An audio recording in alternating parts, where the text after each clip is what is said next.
XSFM입니다. I, D, W, K. 그 아실의 유승균 PD입니다.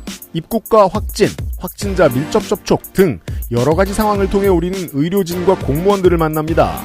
사람과 사람이 만나는 것은 작은 경험의 연속이고 그 결과에 따라 개인의 정치적 해석에도 영향을 미치지요.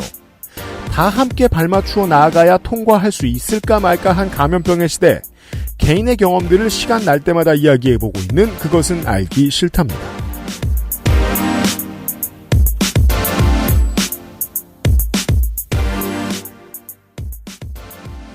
(7월) 절반을 보내고 7월의 세 번째 주말입니다. 그것은 알기 싫다 422회 토요일 순서입니다. 윤세민 에디터고요. 네, 안녕하십니까. 윤세민입니다. 어느새 여름 한가운데 와 있네요. 기상청이 예보를 맞추는 방식을 어떻게 보시면 좋으냐면요. 이상기후의 대처를 매일같이 새롭게 공부하고 있단 말이에요. 비싼 기계와 사람들이 다 같이. 네. 그래서 날씨가 변덕스럽게 바뀔 때 그 변덕을 빨리 알아내도록 공부하는 게 일이죠, 기상청이. 올해도 심각한 이상기후입니다. 원래 예정되어 있었던 장마가 지금 중부지방은 거의 스킵하고 있습니다. 남부지방은 예상됐던 것보다 더 많이 비가 왔고요. 둘 다 이상한데 그것을 시간 단위로 계속해서 새로 고침을 하면서 보시는 게 좋겠습니다. 왜냐하면 일주일 전에 맞출 수 없었던 것들을 1시간 전, 2시간 전 아무리 늦게 해도 그렇게는 기상청이 이제 알려주거든요. 지대 문제 혹은 이 바다와 함께 일을 하시는 분들 최대한 자주 날씨 예보를 봐주시길 바랍니다. 아무튼 중부지방의 장마는 지금 끝나가고 있는 것 같습니다. 한국은 그러합니다. 네, 이상기후라는 말을 지금 몇 년째 연속으로 보고 있는 것 같아서요. 네. 특히 여름에는. 이제 이상기후가 안 오면은 오히려 그게 좀 이상기후가 이상하지 않게 보이도록 공부를 해놓는 게 기상청이 할 일이죠. 그러니까 진짜로 예상기후가 오면은 네. 그게 더 생경할 것 같아요. 아무튼 한국은 지금 장마 한 주 남았습니다. 남부지방에 계신 청취자 여러분들 특히 조심하시고요. 팬데믹에 대한 개인적인 이야기 토요일 시간입니다. 오늘 얘기 길어요. 그것은 알기 싫다는 나의 마지막 시도 퍼펙트25 전화영어 아름다운 재단 18어른 캠페인 핸드워시와 올인원 수업도 역시 빅그린 120년 전통의 덴마크 프리미엄 신바이오틱스 큐비엔 사르락토 프로바이오틱스에서 도와주고 있습니다. 카카오톡으로 지난 수업 내용을 확인하고 반복해서 연습할 수 있습니다.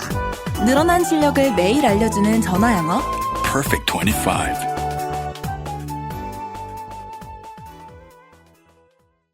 정려원의 스타일 팁. 패션 말고요. 이건 건강 스타일.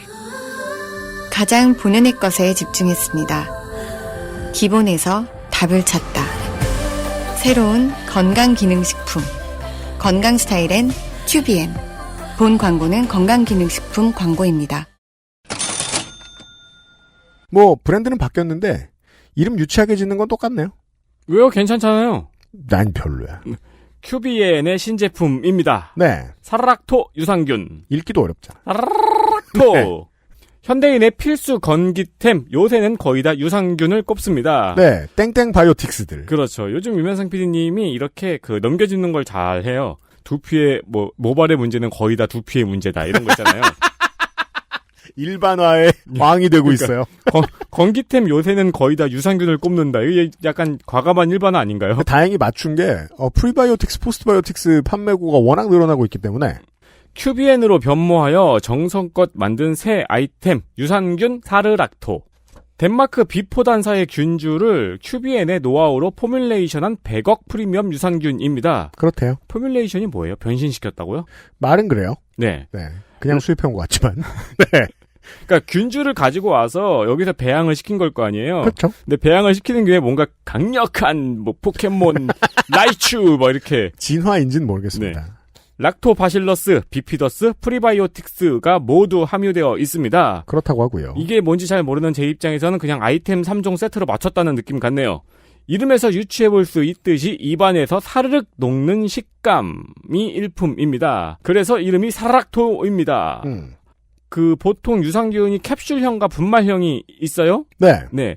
분말형을 맛있게 만들 자신이 없는 경우에 캡슐형으로 만든다고 합니다. 보통은 개발할 때 그렇대요.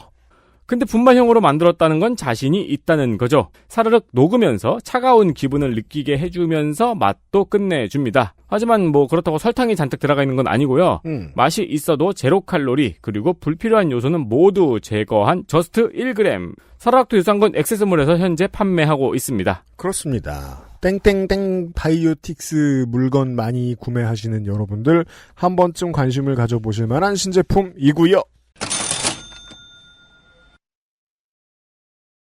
우리가 해외에서 이웃들이 오면 자가격리 얘기를 듣는데 이게 그때그때 의미가 있습니다. 해보니까. 마치 우리 그 지난 시간에 한국학에 대한 이야기를 했던 것처럼 우리가 모르는 우리의 모습들을 확인하는 데 도움이 꽤 됩니다. 어서와 한국은 오랜만이지? 네. 홍소라 박사가 자가격리를 하고 나타났습니다. 네. 어서 오십시오. 오랜만에 서울에 온 시골쥐 홍소라입니다. 그러니까 말이에요. 네.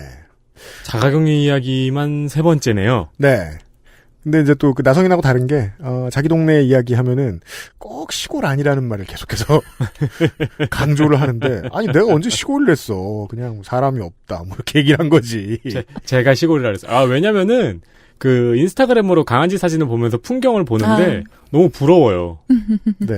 그 이 라로쉘이라는 도시는 스트리트 뷰를 보면 시골이 아니라고 하기가 좀 어려워요. 번화한 곳도 있어요. 읍내죠. 네, 맞아요. 안 그래도 그 얘기 하려고 했어요. 네. 중요한 건 도시 얘기가 아니라 한국에서의 자가격리에 대한 얘기예요. 네. 네. 에이, 시골이네. 그래. 사실 나도 그렇게 생각은 해. 그렇죠. 눈치 보면서 얘기 안 하는 거지. 네. 아니 근데 이게 지금 저한테 계속 시골 사람이라고 하는 게 이제 예전에 저한테 그 홍석사라고 하셨던 거랑 비슷한 지금 맥락으로 이렇게 몰아가시는 것 같아요. 근데 아름답네요. 좋은 도시라고 생각해요. 네. 네. 네. 뭐 잘은 모르지만. 살기는 좋아요. 굉장히 아름다운 성도 있고 성당도 있고 해변도 있고. 네. 그러니까 왜 락다운 때 밖에 나가면 제가 그 시내에 살지 않기 때문에 강아지를 산책시키려고 이렇게 밖에 나가잖아요. 네. 나가면 길에서 마주치는 사람이 한 10명이 되나? 그런 평화롭다. 동네에서 살고 있습니다. 네. 우리가 이 락다운 때에 어떻게 했는가는 나성인한테 얘기를 좀 들었기 때문에 그 나라에서 어땠는가. 물론 유럽이 조금 더 심했다는 건 알고 있어요. 네. 더 긴 락다운이 있었고 지금도 아까 저 녹음 전에 홍 교수가 얘기했는데 동네 식당 아직 안 열었다고. 테라스는 열었어요. 제가 한국에 들어오기 직전에 테라스가 열렸는데 네. 저는 뭐 저희 집 근처에 식당이 없거든요. 예. 알았어요. 네. 그래서 뭐 락다운을 잘못했어요. 하나 안 하나 뭐 테라스만 열린 거죠.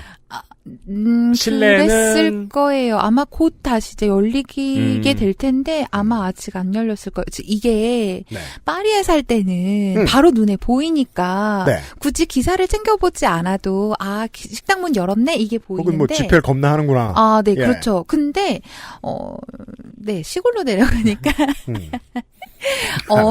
네, 기사를 챙겨봐야 알게 되더라고요. 그래서 제가 이제 요새 마크롱 정부가 하는 일에 대한 원고를 좀 써달라 그랬더니 자긴 관심 없다. 네. 그렇더라고요. 요즘은 제철 음식에 관심이 많으셔서 그런가 봐요, 이제는. 와인이나, 예. 강아지 장난감 이런 거. 네.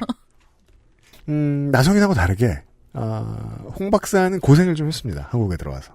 진짜요? 예. 그 얘기가 새로웠어요, 좀. 똑같았으면 방송하자고 안 했을 거예요. 네. 네, 제가 원래는 그냥 그러니까 스몰 토크식으로만 하면 되지 않을까요? 그러면서 좀 준비를 해보니까 이게 몇 장이죠? 많아요. 그러니까요. 길어져서 빨리 해야 돼. 그러니까요. 네. 왜냐면 고생은 하긴 했는데 본인이 뭐 준비 안 해오고 덤벙대서 그렇게 고생한 건 아니에요. 할 건 다 했어요. 네, 제가 프랑스에서 한국에 이번에 들어온 게 3년 만이거든요. 네. 게다가 뭐 코로나19 때문에 좀 들어가는 과정도 복잡해지고 해서 미리 알아봤어요. 뭐 보건복지부 홈페이지 대사관 사이트도 막 가서 알아보고 그다음에 주변에 또 그동안에 한국에 갔다 오신 분들의 이야기 그다음 뭐 나성인 에피소드도 듣고 이제 그러면서 이렇게 하면 되겠구나 하고 굉장히 저 나름대로는 체계적으로 준비를 했습니다. 네. 제일 먼저는 이제 PCR 테스트를 받아야죠. 그거 하면 되잖아요. 네. 근데 그건 좀 겁이 났었어요, 처음엔. 왜냐하면은 제가 파리에서 PCR 검사를 그 전에 한번 받은 적이 있어요. 이게 작년 9월인데, 후배가 접촉을 했다고 그래가지고, 그 확진자랑 접촉을 했다고 그래가지고, 그 친구가 PCR 검사를 받아야 했었어요. 네. 그래서 PCR 검사를 받고, 음성이 나왔다고 해가지고, 그 후배가 이사를 했기 때문에 그러면 또 이제. 집들이 하러 가자. 예, 그래서 가서 밥도 먹고, 뭐, 이제 같이 몇 시간을 보냈는데. 거기서 이제 갑자기 마지막에 깜짝 선물, 네. 서프라이즈 소식이 있다고. 네, 그러니까. 사실은 양성이라고. 그거예요. 네, 정말. 이렇게, 그거 있잖아요. 잔 이렇게 젓가락으로 두드린 다음에. 아, 포크겠구나.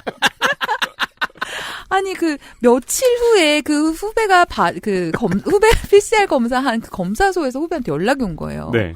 미안한데 너 사실 양성이야, 이렇게. 검사 결과 번복했어요. 네, 원래 음성이라고 나왔는데. 아, 후배 잘못은 아니고. 네네네. 그 검사한 그곳에서 네네. 준비한 서프라이즈군요. 그니까요. 그것도 일주일 후에. 아이고. 그래서. 방역에 엄청난 구멍입니다. 그런다는 건. 그랬죠. 당시 그랬어요. 프랑스가 그랬어요. 그래서 저도 갑자기 황당하게 밀접 접촉자가 된 거예요. 그렇네요. 거기 둘이 모인 것도 아닐 거 아니에요. 둘이 있었어요. 네. 죄송합니다. 그래서 후배가 전화를 했는데 언니 어떻게 이러면서 막 울면서 자기도 그죠. 겁이 나고 예, 미안하기도 예, 하고 그러죠. 예. 이러면서 연락이 와서 뭐 검사 받지 뭐 그러면서 검사를 받으러 갔어요. 줄도 길고 검사를 받는데 사람들은 마스크는 쓰고 왔는데 뭐 저 거리 두기 전혀 안 되고 검사 받으러 가서 어떤 생각이 들었냐면 나 여기서 걸리겠구나. 라는 생각이 들 정도였어요. 어쨌든 검사를 받았고 검사 혹시 받아보셨나요? 저는 지금까지는 5번, 6번 정도 받아봤네요. 네. 전 처음에 딱 받았는데 너무 아파가지고 소리를 질렀더니 뇌를 뽑아가는 느낌이죠. 소리를 질렀어요. 그 소리를 질렀더니 그 분께서 쉿 피곤하시거든요. 하더니 3, 2, 1 그렇죠. 그래서 검사 결과를 굉장히 초조하게 기다리잖아요. 그럴 때는. 네. 근데 검사 결과가 안 나오는 거예요. 왜 그러죠? 모르겠어요. 프랑스니까. 그렇죠. 네, 프랑스니까. 프랑스 스탠다드. 일주일 걸렸어요. 일주일? 진짜요? 저는 일주일 걸렸고 그 후배는 2주일 걸렸고요. 작년 9월. 그 후배는 2주일 걸려 틀렸잖아요. 작년 9월이면 제가 검사를 대충 그때쯤 처음 받았었는데 네. 그때도 한국도 지금만큼 빠르지 않았어요. 그래도 하루였거든요. 네. 근데 이제 이번에는 들어오려고 찾아보니까는 이제는 프랑스도 당일에 결과가 나온다고 하더라고요. 그래서 그 선생님의 안내를 받아서 이제 PCR 검사를 받으러 갔죠. 근데 제가 갈 수 있는 곳 중에서 가장 가까운 곳이 그 주차장에 있는 곳이었어요. 주차장? 드라이브 스루로. 예. 근데 제가 차가 없잖아요. 네. 드라이브 스루로 이제 걸어가죠. 그거 근데 와, 그거 멋진 모양새인데요, 그거? 약간 그래도 입으로 부릉부릉 소리 내면서 들어가야 되지 않을까요? 아니지, 난 전기차야. 이러면서 조용히. 약간 핸들 잡고 운전하는 신용도 하면서 부릉부릉. 홍 교수산 라로셸이랑 파리는 상당히 멉니다. 네. 예. 그래서 그러니까 차가 없어가지고 그럼 어떻게 해야 되냐 이제 물어봤더니 그러니까 거기서 검사를 받으신 분이 또 그렇죠. 있으셔가지고 근데 그분도 차가 없거든요. 네. 그래서 어떻게 해야 돼요? 그래서 여쭤봤더니 그분이 이렇게 예약한 종이를 들고 이렇게 흔들면 뚜벅이도 알아서 안내를 해준다고 하더라고요. 근데 그 코스는 같아요, 차랑? 그렇지 않을까요? 차랑 같이 서가지고 이렇게. 저도 사실 그걸 예상을 했는데 그건 아니고요. 그래도 인권을 존중해주네요. 백팩에 브레이크 등을 이렇게 달고서 내가 서면 불이 켜지고. 네. 어쨌든 그렇게 해서 받고 당일날 저녁에 결과가 나오더라고요. 네. 빨라졌네요. 네, 게다가 이제 정부 쪽에서 이렇게 문자 같은 게 오는데 그거 링크를 열면 영어로도 확인서를 받을 수 있는 시스템이 이제는 구축이 되기는 됐어요. 잘 돼 있더라고요. 늦어도 잘 해놨군요. 그래서 이거 검사지를 들고 이제 출발을 했죠. 네. 네, 파리에서 살 때랑 달리 파리에서 인천공항까지 비행기로 한 10시간에서 11시간 정도 걸리는데요. 네. 이제는 여정의 길이가 더 늘어난 거죠. 기차를 타고 공항에 먼저 가야 되니까요. 가장 가까운 국제공항이 파리입니까? 그건 아닌데요. 그런 긴 라로쉐르 공항이 있기는 한데 한국까지 가는 그런 건 없는 거죠. 네네네. 그냥 얼마 전에 요파시 사연에서 나왔던 시골 터미널 같은. 왜냐면은 느낌, 저도 맞아요. 이렇게 지도로 보면 이 동네 지리 스페인과 프랑스 사이에 비스케이만입니다. 바다가 이곳에 붙어있는 도시인데 프랑스의 국제공항이 클 것 같은 도시가 3개잖아요. 마르세유, 리옹, 파리입니다. 그곳과 정확히 제일 멀어요. 라로셸이라는 곳이. 국제공항 가는 게 꽤 힘들겠어요. 네. 그래서 원래는 그냥 비행기를 타고 샤를드골에 가서 한국으로 오는 비행기를 타면 되지 않을까 했는데 라로셸에서 파리로 가는 비행기는 오를리 공항으로 간다는 거예요. 그건 또 그러니까 오를리는 이제 파리 남쪽에 있고요. 네. 샤를드골은 파리 북동쪽에 있어요. 아. 그러니까 이게 일이 이중으로 되니까 그냥 기차를 탔어요. 기차를 타고 한번 갈아타서 한 4시간, 5시간 걸렸던 것 같아요. 일단 국내에서 그렇게 움직이는 시간에다가 비행기 시간을 더 해야 된다. 네. 그래서 좀 일찍 도착하면 이제 오랜만에 한국에 오는 거고, 그리고 그 사이에 좀 이제 학생이었다가 직업을 가지게 됐으니까. 그렇잖아요. 지금 그 홍소라 박사의 그 방송을 마지막으로 들으신 다음에 네. 이 양반의 행방을 모르는 사람들은 깜짝 놀랐어요, 지금. 이 사람이 박사가 되더니 교수가 됐어요. 그렇죠. 너무 순식간이에요. 남의 인생은 참 쉬워 보이잖아요. 거의 뭐 비트코인급이죠. 예. 떡상했어요. 네. 근데 꽤 오래 걸렸어요. 그래서 부모님께 뭔가 선물을 해드리고 싶은 거예요. 취직을 했으니까. 네네네. 뭐, 제 친구들은 뭐, 부모님 해외여행을 보내드린다 뭐 이런 얘기를 하니까. 그리고 친구한테 들은 얘기면 괜찮은데, 엄마가 그런 얘기를 저한테 하면. 그럼 다이렉트 메시지잖아요. 바로 결제해야지. 근데 그 정도까지는 제가 안 되고요. 아, 네. 아직은. 그래도, 네, 공항에서 면세점에서 좀 좋은 선물을 사드리고 싶다라는 생각을 했었던 거예요. 근데 기차로 도착하고 일찍 가니까, 그러면은, 공항에서 충분히 쇼핑을 할 수 있는 시간이 되겠다라고 네. 생각을 했던 거죠. 네. 그래서 갔더니, 통과를 안 시켜주는 거예요. 어디로? 그러니까 체크인이 시작되는 시점이 네. 제가 공항에 도착했을 때보다 1시간 반인가 후였어요. 네. 그래서 서서 그냥 멀뚱히 기다리고 있었죠. 아무것도 못하고. 아, 면세점으로도 못 들어가요? 네, 못 들어가고. 그게 뭐 이제 방역 지침 이런 것 때문이었거든요. 그 지역 방역 지침. 네. 미리 못 들어가게 하는군요. 네네네. 그래서 제가 했던 건 그냥 사람 구경이었어요. 선물을 못 샀습니다. 나중에는 샀습니다만은 그 사람 구경도 공항은 굉장히 비어 있기는 했는데 저 옆으로 이렇게 아시아인들이 줄을 엄청 길게 서 있는 거예요. 네. 전 그래서 저도 거기 줄을 서야 되는 건가? 그거 이제 뭐지? 확인한 바는 없지만 어쨌든 한국인의 불안이죠. 네, 그렇죠. 네. 네. 아니 그래서 이거를 물어봐야겠다라고 생각이 들었는데 마침 옆에 이렇게 프랑스 항공사 직원이 계셔가지고 저도 할 일도 없고 그분도 좀 심심해 보이길래 제가 프랑스에서 획득한 스킬이 모르는 사람이랑 이렇게 길게 얘기하기. 그게 프랑스인들에게는 중요한 스킬인가 봐요. 약간 스몰 토크를 하는 그 스킬이 좀 늘어나더라고요. 그거는 한국에서는 1호선 노약자석에서 필요한 스킬인데. 그죠. 프랑스에서는 전 국민에게 다 필요한가 봐요.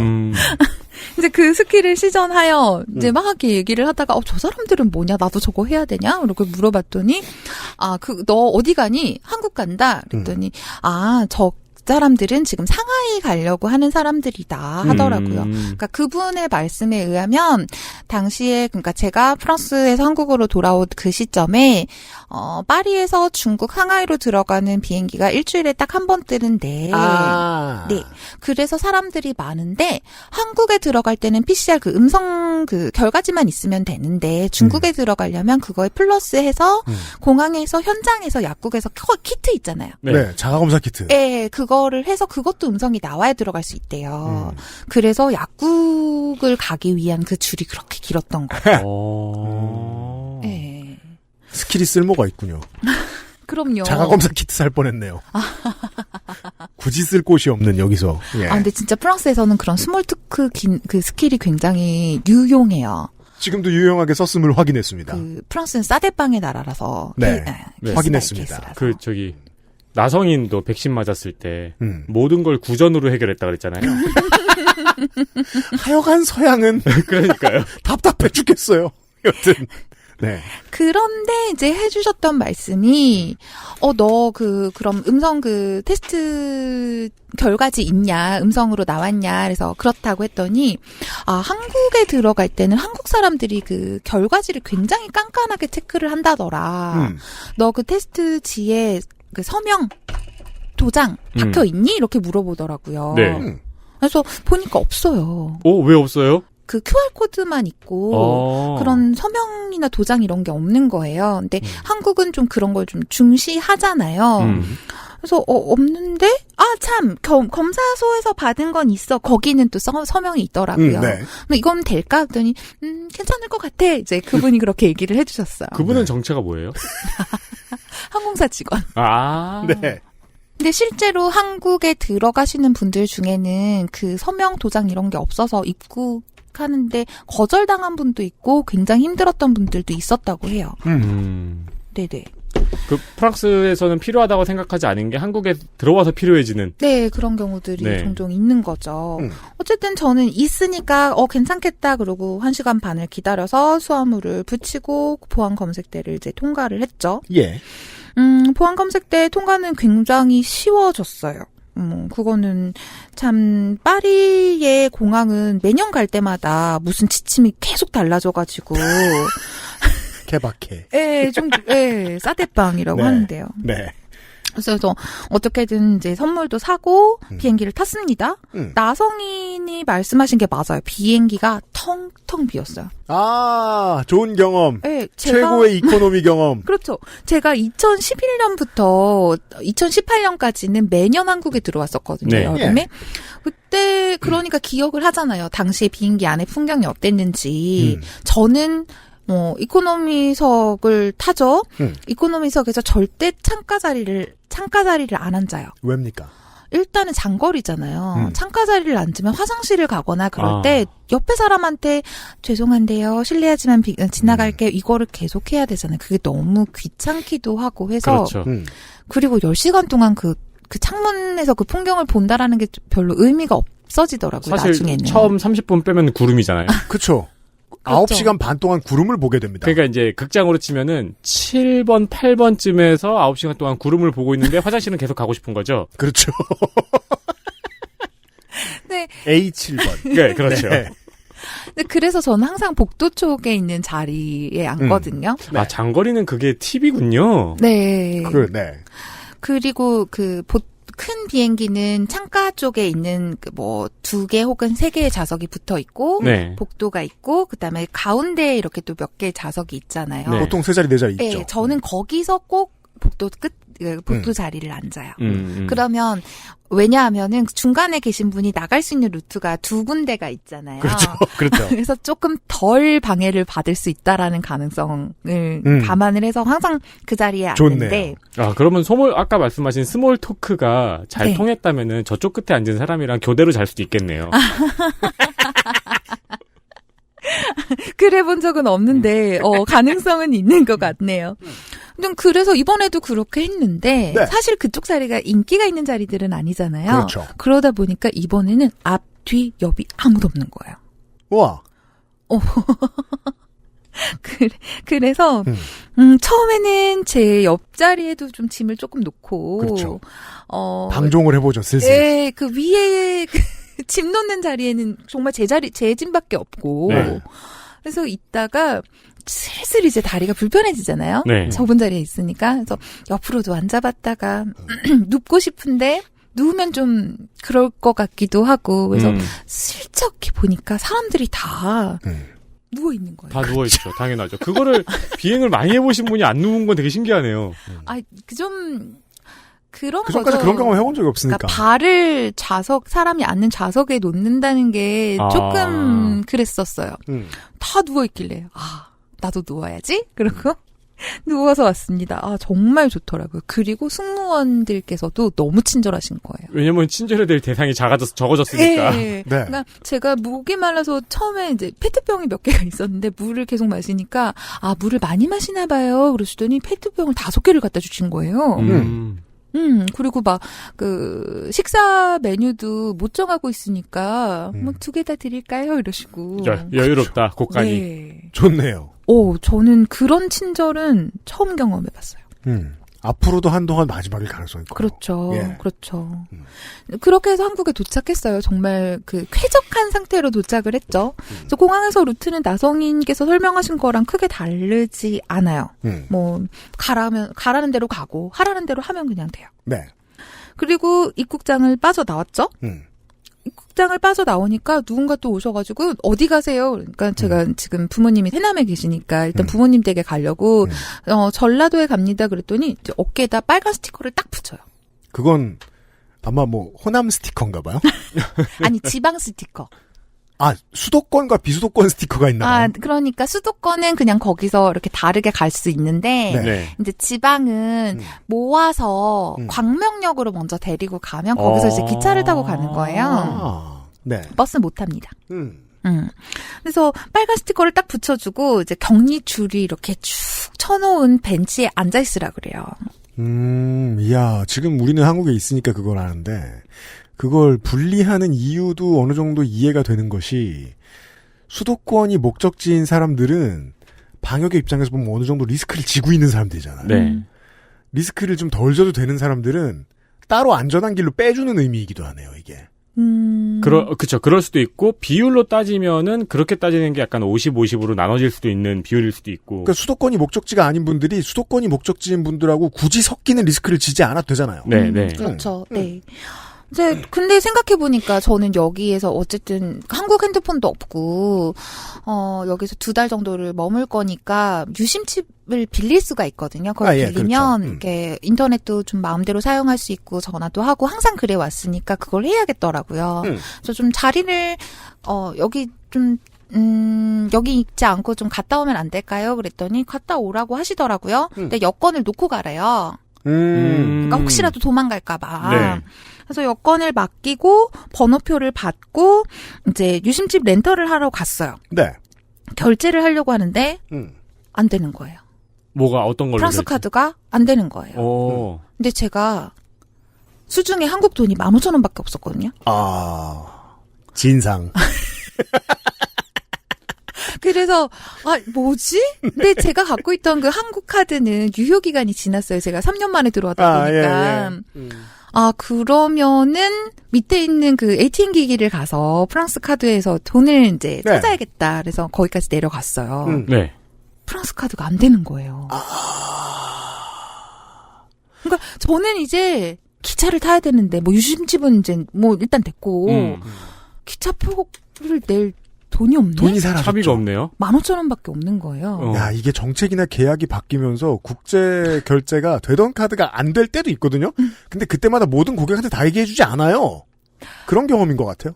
그런데 되게 지금 생각해보면 되게 황당한 게 그때 저는 이게 큰일이라고 생각을 못했던 것 같아요. 그러니까 그 전에 입국장까지 나오는 나오는 과정이 굉장히 정신이 없어요. 이거 했어요? 일로 가세요. 이거 했어요? 일로 가세요. 이거 하세요. 이게, 그러니까 그거를 따라오다 보니까 저도 이제 정신이 없는 상태여가지고 돈이 없는 게 이게 크게 느껴지질 않았던 거예요. 뭐 안 되네? 어떻게든 되겠지? 그러고 다시 여권을 찾으러 갔어요. 근데 여권을 찾으러 가니까 이제 번호표를 그러니까 받으시는 분이 군인이셨어요. 검역 무슨 단에 이제 군인이셨는데 굉장히 친절하게 하려던 일은 다 잘 처리하셨냐 이렇게 물어보셔서 아니요 돈이 없어서 못했어요. 그랬더니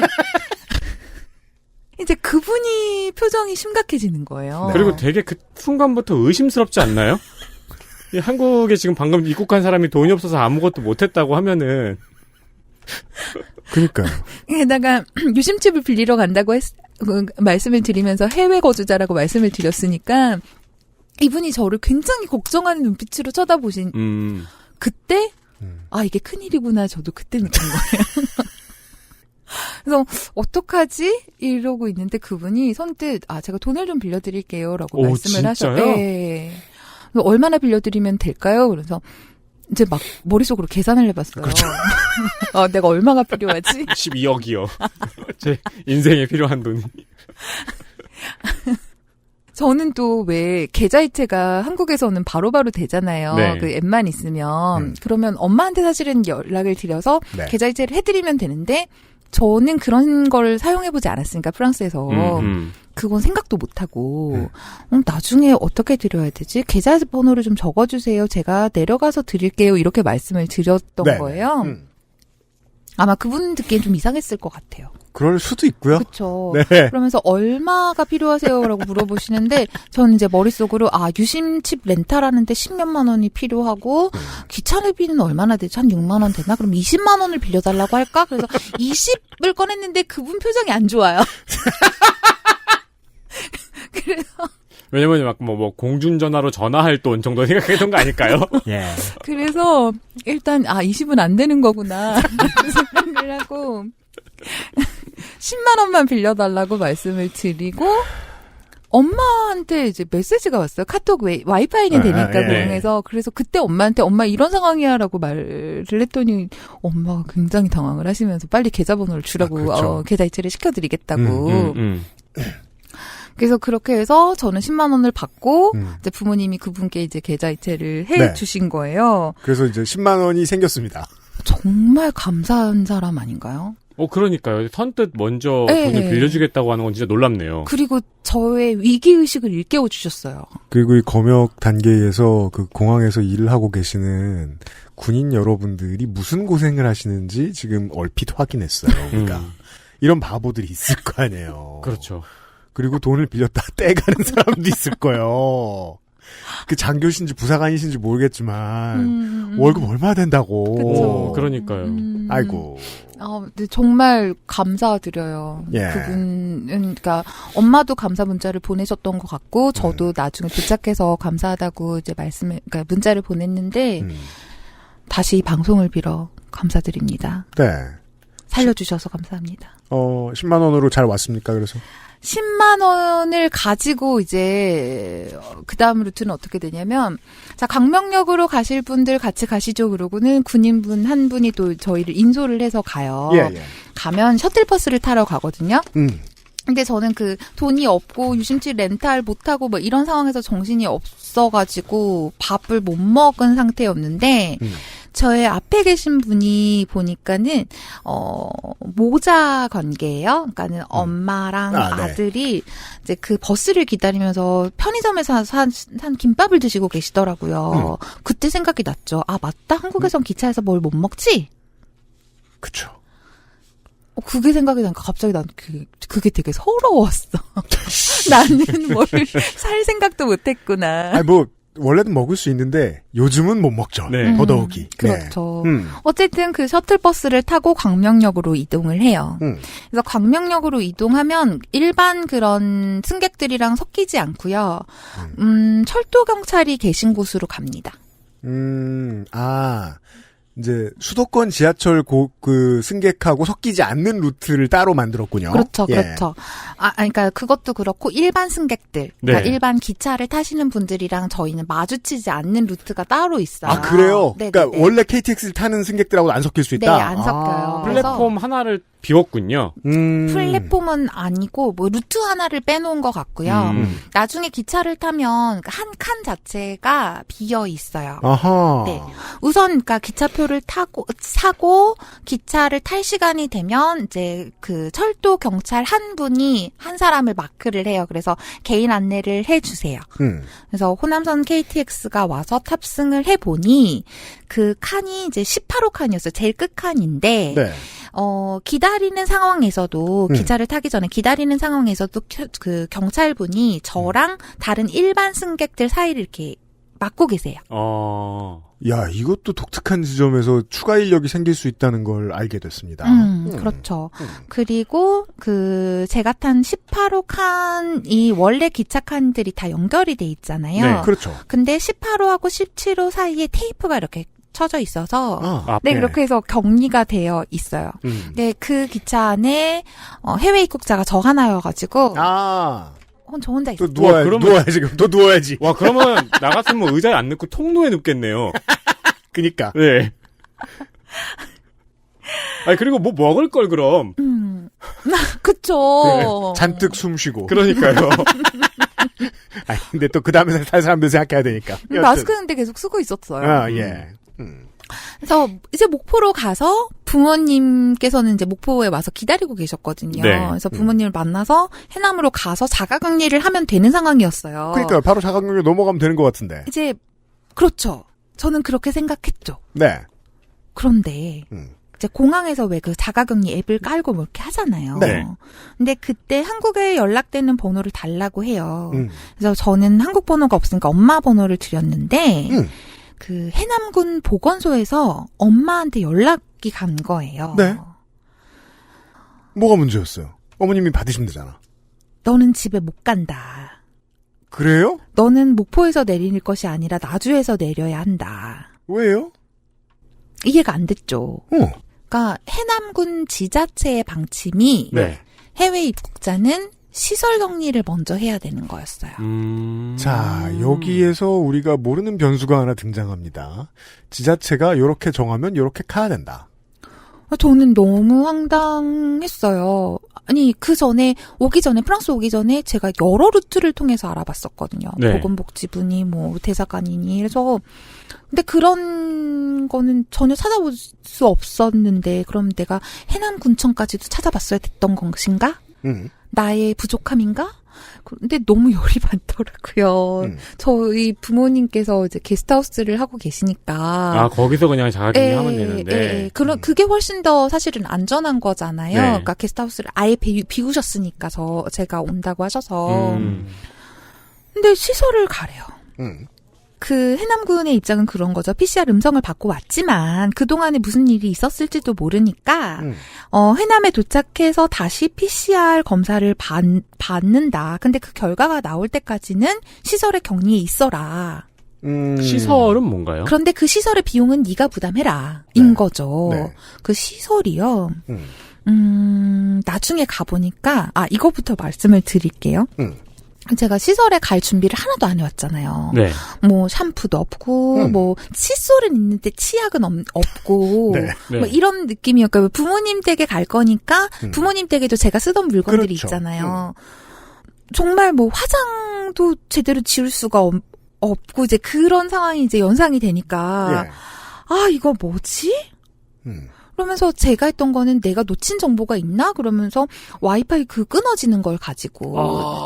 이게요, 왜 한국에서 와이파이가 굉장히 잘 돼 있다고 하지만, 이게 한국 통신사의 유심 칩인 경우에는 잘 돼요. 아, 맞다. 지금, 네. 네. 그거 돈 없어 못했죠, 결국. 네. 근데 그런 상황에서 프랑스 전화기, 프랑스 유심칩이 달린. 네. 근데 또 프랑스 데이터를 쓸 수는 없어요. 돈이 엄청나게 나갈 거거든요. 네. 그래서 간간히 끊기는 와이파이를 잡아서 내가 놓친 정보가 있나 막 찾아보는데 그건 또 없어요. 그러니까 원칙적으로 시설 격리는 어떤 변이 바이러스로 인해서 그 위험 지역으로 분류된 곳들 있잖아요. 브라질이라든가 남아공. 네. 그런 곳에서 입국한 경우에 보건 당국이 그 비용을 부담해서 시설 격리를 시켜요. 그런데 프랑스는 그곳에 들어가 있진 않군요. 네. 네. 그래서 보면 중앙방역대책본부가 2021년 4월 12일 발행한 지자체용 코로나 바이러스 감염증 19 대응 지침도 또 다운을 받아서 봤단 말이에요. 네. 그다음에 5월 5일 발행한 것도 또 다운을 받아서 봤어요. 제가 5월 24일 날 입국을 했으니까. 거기도 그냥 자가격리예요. 네. 그리고 프랑스의 모든 한국 지인들도 한국에 왔을 때 그냥 자가격리를 했어요. 공항에서도 그래 자가격리 해라 했고 다만 집에 도착하면 한국에 입국한 지 24시간이 지나기 전에 보건소에 가서 PCR 검사를 받아라. 이게 이제 의무사항이지 시설격리에 그렇죠. 대한 건 한 줄도 없었단 말이에요. 그래서 자가격리 하는 동안 유일하게 나가는 때가 그때잖아요. 네. 예. 그러니까 어디서도 제가 시설격리 대상자 그것도 자비용. 난 돈도 없는데. 그걸로 격리돼야 한다는 사실을 알려주지를 않았어요. 그 의문의 공무원만 그 사실을 계속 주장하고 있는 거예요? 예. 그러니까 또 저희 엄마는 또 어떤 이런 당국의 말을 굉장히 잘 들으신단 말이에요. 네. 아마 훌륭하신 분이에요. 예, 그러니까 공무원이 굉장히 좋아하실 그런 스타일인데. 네. 딸 말보다 더 잘 듣죠. 예. 네.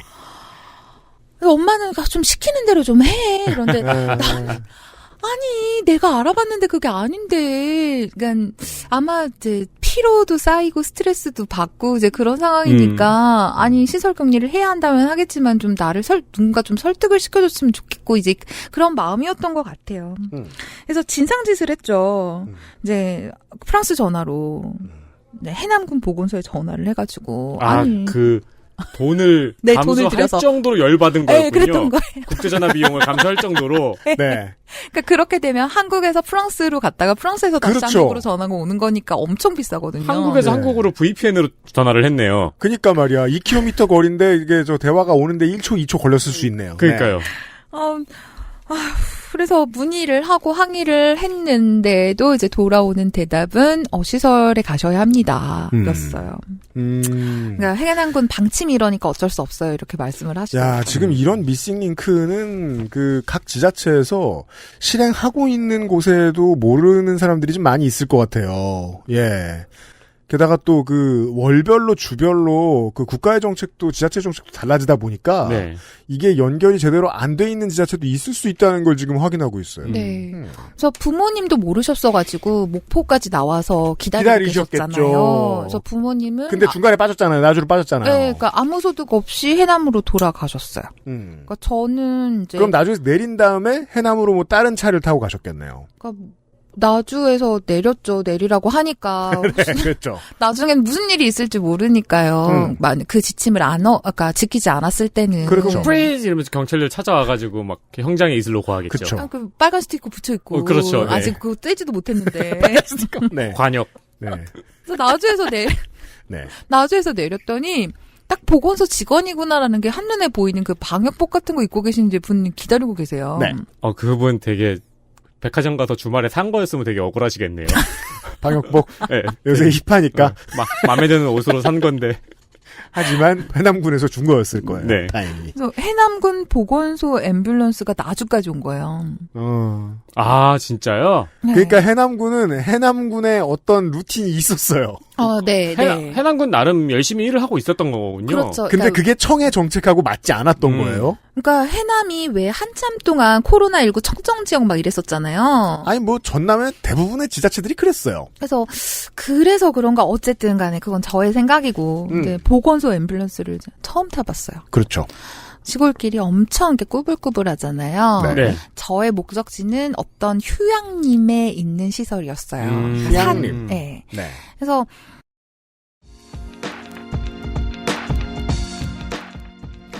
차를 타고 이렇게 꼬불꼬불한 길을 가는데 네. 앰뷸런스를 누워서 타지 않고 뒤에 타면요. 네. 옆으로 타거든요. 그거는 저기 있잖아요. 그 차 천장에 머리를 자꾸 박게 되죠. 그래서 네. 이렇게 가고 있는데 그 산길이 굉장히 꼬불꼬불하니까 네. 이분이 꼬불꼬불하게 안 가시고 중앙 차선을 이렇게 타고 가시더라고요. 핸들 사용을 최소화시킨 드라이빙을 하셨군요. 네. 브레이킹과 핸들 사용을 최소화시킨. 그렇죠. 그 지역에 아주 밝은 분들이 할 수 있는 위험한 방식이죠. 레코드 라인이죠. 네. 나는 불편한. XSFM입니다.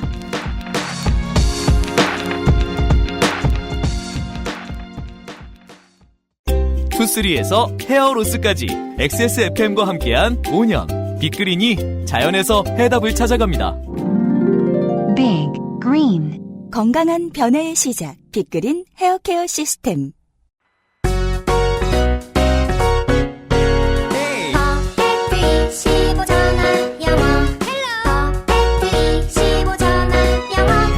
매일매일 25분 동안 해봐요. 퍼펙트 25.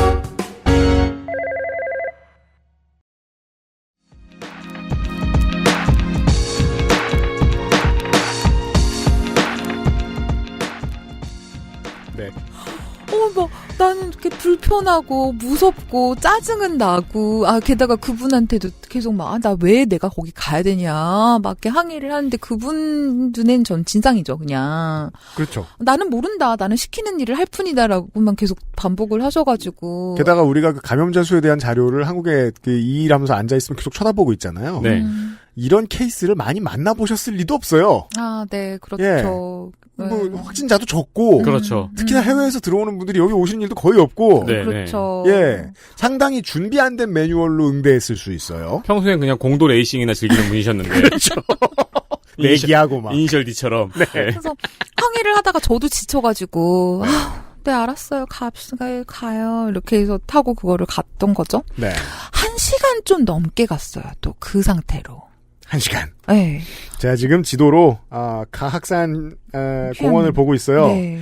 그 휴양림 가학산 휴양림이 겁나 멉니다.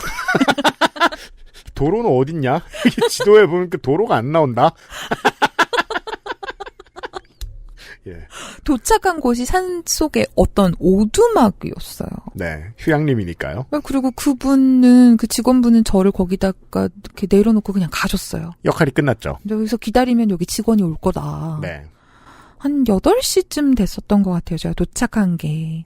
그러니까 프랑스에 있는 집에서 출발한 지 26시간째 됐을 때 휴양림에 도착을 했네요. 네, 그랬습니다. 집에는 도착을 못했고요. 네, 휴양을 하실 차례네요. 네, 그 오두막이 있는 그쪽으로 들어올 때 제가 봤던 게 현수막으로 출입 금지라고 적혀있어요. 아니 약간 아까부터 계속 좀비 게임 인트로 같지 않아요? 스토리가? 그래서 그분이 저를 내려놓고 가셔가지고 저는 이렇게 옆에 왜 캐리어 들고 놓고 혼자서 막 멀뚱멀뚱하게 기다리고 있는데 그때 몇 시였어요? 밤 8시. 그럼 막 근데 옆에서 산속에 밤 8시면요 껌껌해요. 그 부엉이 울고 막 그러잖아요. 울컥한 거예요. 밥도 못 먹고. 하루 종일 또 아무도 못 드셨네. 근데 이거는 보통 이제 외계인이 쳐들어왔을 때 에어리어 52에 가는 과학자 얘기잖아요. 그렇죠. 이게 사람이 굉장히 짜증이 나면 왜 잇몸 사이로 이렇게 신물이 이렇게 올라올 때 있잖아요. 그렇죠. 하고 이렇게 딱 네. 그런 정말 상황. 답답하고 화가 나면. 네, 그런 상황이었어서 미쳐버리겠는데 아무도 내 말은 안 들어주고. 그렇죠. 출입금지 적혀 있고, 막 빨간 스티커 아직까지 못 떼고 있고. 필요할까봐. 네. 돈 좀 더 빌릴 걸. 그죠. 지금 생각해보니까 나도 되게 멍청했던 게 그 운전해주시는 분한테 혹시 여기 배달 음식 시킬 수 있어요? 물어보고. 근데 제가 지도를 봤는데 못 시켜요. 못 시킵니다. 네. 불가능해요. 직원분이 드디어 오셨어요. 네. 도시락을 들고 오셨더라고요. 문은 사실 열려 있더라고요. 네. 열쇠가 없대요. 그냥 안에서 잠궈야 된대요. 네. 그리고 이제 문을 열어주시고 그냥 가셨어요. 또 그분도. 맞다. 보일러 이렇게 켜면 됩니다. 그러고 가셨어요. 네. 들어갔는데 발냄새가 나는 거예요. 누구의? 그래서 저도 저의 발을 이제 의심을 했어요. 그래서 네. 맡아봤는데. 아니.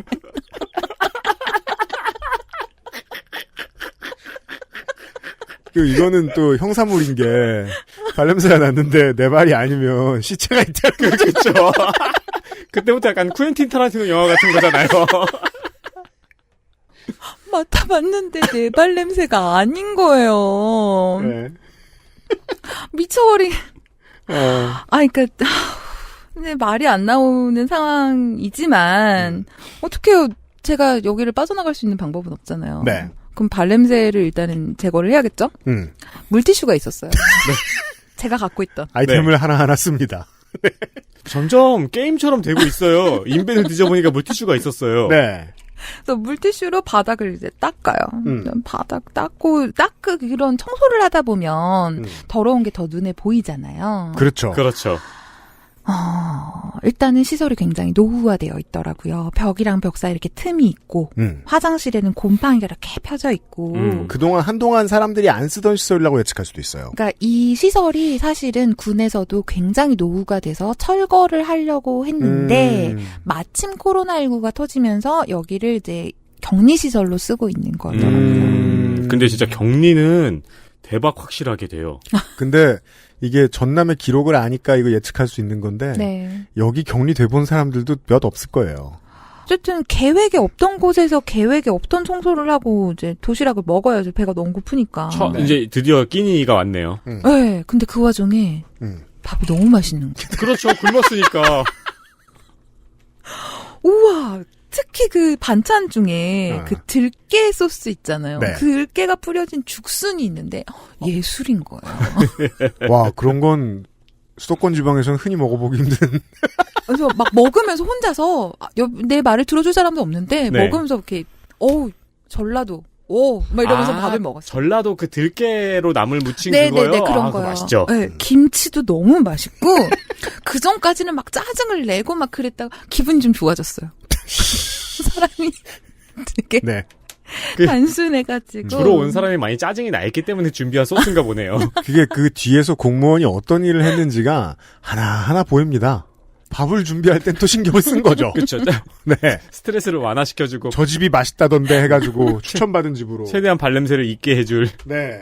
그래서 이제 그러면은 청소도 했고 밥도 먹고 이제 짐을 좀 풀고 쉬자. 너무 힘들었다라고 이제 그러니까 현실에 적응을 해야지. 네. 라고 하는 순간 진해가 나왔어요. 그렇죠. 첫 번째 몬스터네요. 근데 진해가 되게 신나 보이는 거예요. 자연이니까요. 아니, 보통 진해는 이렇게 바닥에 붙어가지고 기어다니잖아요. 네. 진해는 뭘 해야 신나 보여? 근데 왜 지네가 이족 보행을 해요?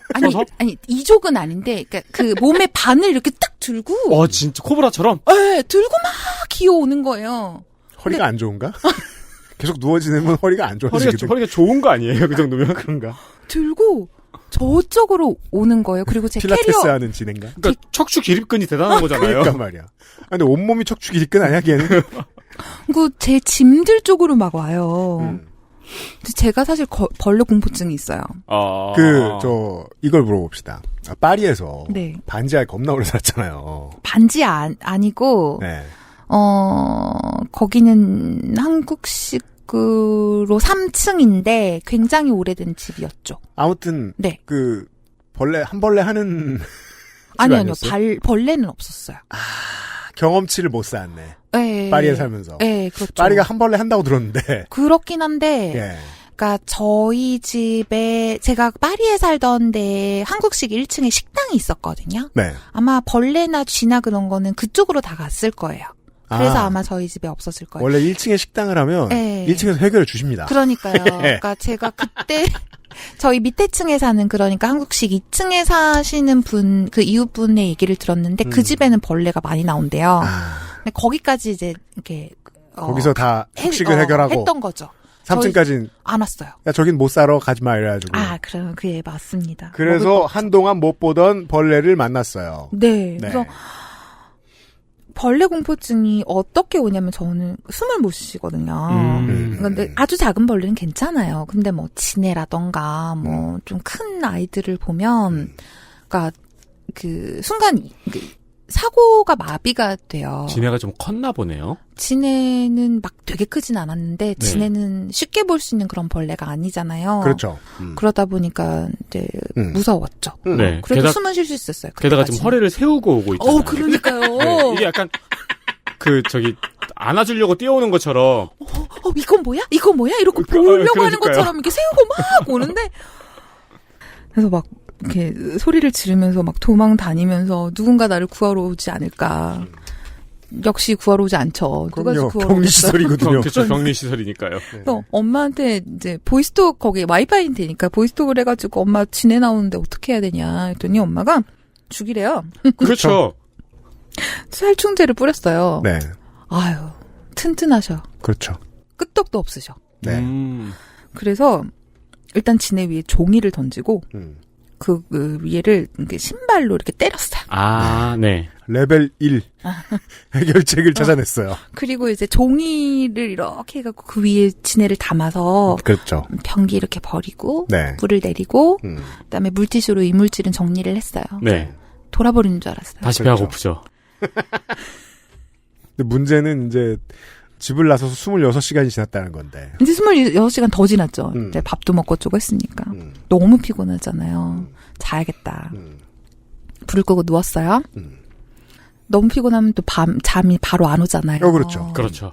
그래서 넷플릭스를 보자. 한국 넷플릭스는 또 프랑스에서 보는 넷플릭스랑 다른 것들이 많더라고요. 아, 그래요? 네네. 프로그램 구성이 달라요. 네네. 그래서 재밌는 게 되게 많은 거예요. 그래서 우와 신난다 그러면서 또 넷플릭스를 핸드폰으로 켜고 보고 있는데 그 화면 앞에 뭔가 쑥 지나갔어요. 그러니까 화면 안에 있는 것이 아닌 뭔가 네. 쑥 지나갔어요. 지나갈 능력이 있는 누군가가. 벌레잖아요. 그렇죠. 벌레겠구나. 네. 불을 켰어요. 네. 집게 손가락만한 곱등이. 곱등이는 집게 손가락만 해요. 잘 먹고 아니, 잘 산 친구는. 집게 손가락만큼 진짜 큰 건 진짜 크죠. 그것보다도 크죠. 그러니까 다 뒷다리 빼고 네. 그 좀 굵은 부분만 집게 손가락만한 그러니까 곱등이. 그러니까 생김새의 특징을 구분할 수 있는 곱등이. 네. 다른 곱등이가 저기에 점이 있네. 약간 이런 그렇죠. 느낌으로. 그러니까 누군 신원화학기도 되는 친구. 그렇죠. 그러니까 저는 나비를 봐도 도망을 다니거든요. 네. 그러니까 초등학교 때 그 나비 확대된 사진을 본 이후로 나비도 무서워가지고 네. 그 도망을 다니는데 곱등이를 처음 본 거예요. 실제로 본 게 되게 크잖아요. 처음 봤을 때 충격은 곱등이가 되게 사람을 빠르게 고렙으로 성장시키죠. 네. 얘가 불을 켜니까 불빛을 피해서 그런 이렇게 상 같은 게 있었는데 네. 그 밑으로 피신을 했어요. 실제로는 눈이 퇴화돼가지고 그 불빛을 피한 건 아닐 거예요. 그러니까 눈 좋은 애도 있나 봐요. 간혹 가다가. 아, 피할 그래요? 줄 아는 애도. 모르겠어요. 하여튼 거기 피해가지고 거기 있더라고요. 저는 이제 불을 못 끄는 거죠. 그렇죠. 그 곱등이는 상 아래에 되게 오래 있었어요. 네. 상 아래에 있으면서 잠깐 왔다가 다시 들어갔다가. 그러니까 곱등이 입장도 생각해야죠. 여기 사람 잘 안 오는데 너 누구야? 실제로는 그 방에 더 오래 있었으니까요. 그렇죠. 나 여기 원래 사는 곱등인데. 그리고 내 친구는 어디 갔어? 그렇죠. 허리를 잘 세우는. 그러다가 지도 이제 제가 불을 안 끌 것 같으니까 그래서 그런가 부엌으로 이렇게 가더라고요. 그래서 부엌에는 가지도 않았어요. 네. 야, 곱등이는 진짜 벌레 못 잡는 사람이 잡기에는 진짜 난이도가 높은 그렇죠. 동물이죠. 네. 네. 밤을 샜습니다. 그죠. 그게 제가 안타까워하는 거예요. 파리에서 좀만 경험해봤으면. 근데 이 경험이 부족했던 탓에. 또 이런 경험이 적죠? 그러면 내가 누워있는 곳에 벌레가 많다. 잠을 못 잡니다. 아, 그렇죠. 불이 켜져 있으니까 피곤한데 그래서 잠을 더 못 들고 불이 켜져 있으니까 잠들기 힘들고 게다가 벌레가 있다라는 그 불안감 때문에 네. 잠을 못 들고 밤을 샜어요. 이게 또 행정이 고민해야 될 부분인 게 팬데믹 상황에서 격리시설이 꼭 필요한데 격리시설은 말 그대로 격리시설이라 그 안에 가만히 있어야 되거든요. 네. 그 안에 가만히 있는 사람한테는 이거 되게 중요한 문제거든요. 그렇죠. 도망갈 수가 없으니까. 그렇죠.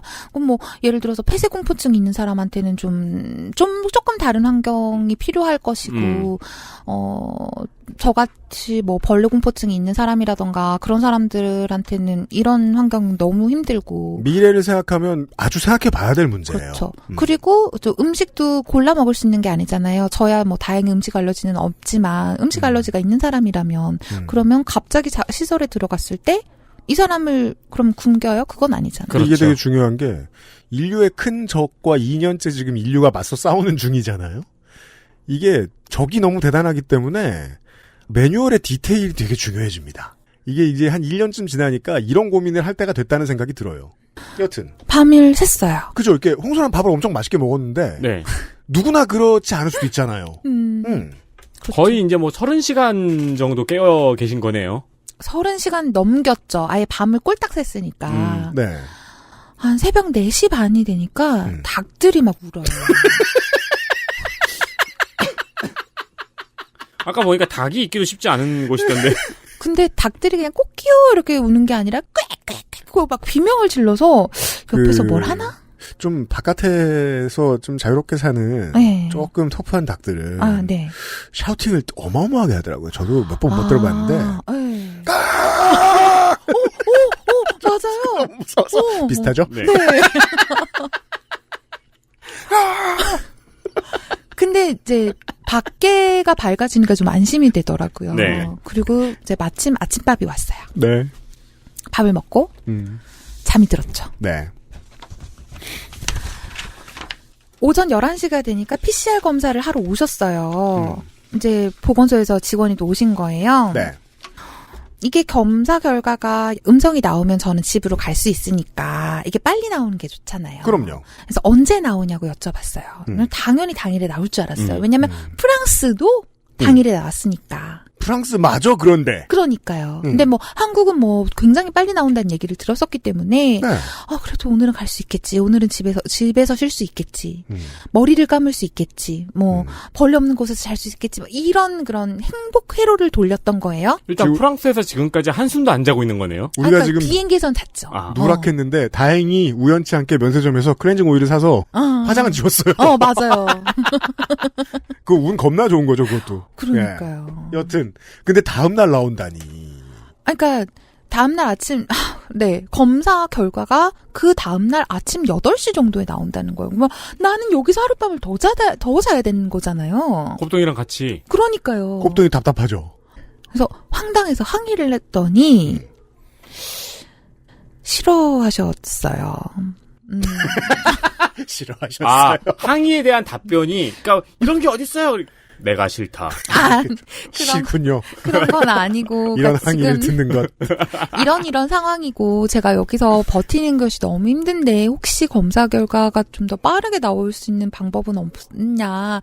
이게 제가 왜 여쭤봤냐면 그 전날에 저를 데려다 주신 그분 있잖아요. 네. 그 드라이버 네. 분께서 그 보건소 직원이 오면 검사하는 직원이 오면 그분한테 좀 이렇게 푸시를 좀 넣어보면 가능할 거다라고 말씀을 해주셨었거든요.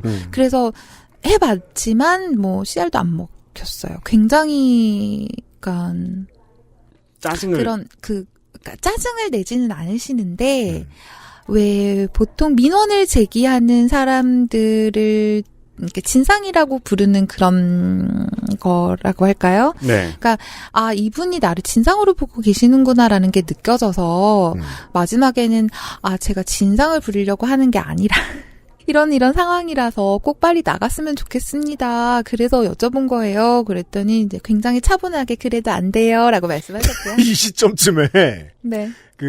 홍 박사한테 얘기를 듣고 저도 되게 이상했거든요. 아니 불과 몇 주 전에 이 얘기를 듣기 홍 박사가 우리나라 들어오기 불과 몇 주 전에 저도 PCR 검사를 받고 그리고서 밥 먹으러 가자 하고 밥 먹었는데 문자가 왔거든요. 음성이라고. 몇 시간도 안 걸렸다는 느낌을 받았어요. 그 정도로 빨랐는데 어딘가엔 안 그런 것도 있다는 얘기를 제가 들은 거란 말이에요. 그러니까 해남에서 이렇게 실시한 그 검사의 검체는 그 모두 목포로 보낸대요. 그래서 목포에서 검사를 하고 그 다음 날에 이제 결과를 전달을 해주는 거죠. 네, 그러니까 실시간으로 될 만큼의 인프라가 거기에 아직 준비가 안 돼 있다는 뜻입니다. 그랬던 거죠. 예. 근데 제가 프랑스에서 그것도 파리도 아니고 라로셸이라는 그러니까 지방에서 검사를 받았을 때 그때 당일의 결과가 나왔다고 말씀드렸잖아요. 네. 그것도 그때 당일 저녁 8시가 넘어서 그 검사 결과를 받았었어요. 이건 프랑스 행정을 생각하면 굉장한 예외거든요. 프랑스는 그런 일이 없다. 프랑스는 칼퇴. 네, 그렇죠. 네. 그래서 좀 의외였어요. 이게 한국에서 빨리 안 된다라는 게. 네. 제가 이쯤 되니까 서글프기까지 하더라고요. 그죠. 그리고 화는 계속 나 있었죠. 그러니까 해외에서 입국을 준비할 때는 이런 상황을 예상할 수 있는 그 어떤 것도 볼 수가 없었고 입국한 후에 공항에서도 안내를 받지 못한 상황이었잖아요. 게다가 여정 말미에 이제 조금 있으면 엄마 아빠 만난다 하는 그 말미에 발생한 저한테는 돌발적인 상황이죠. 네.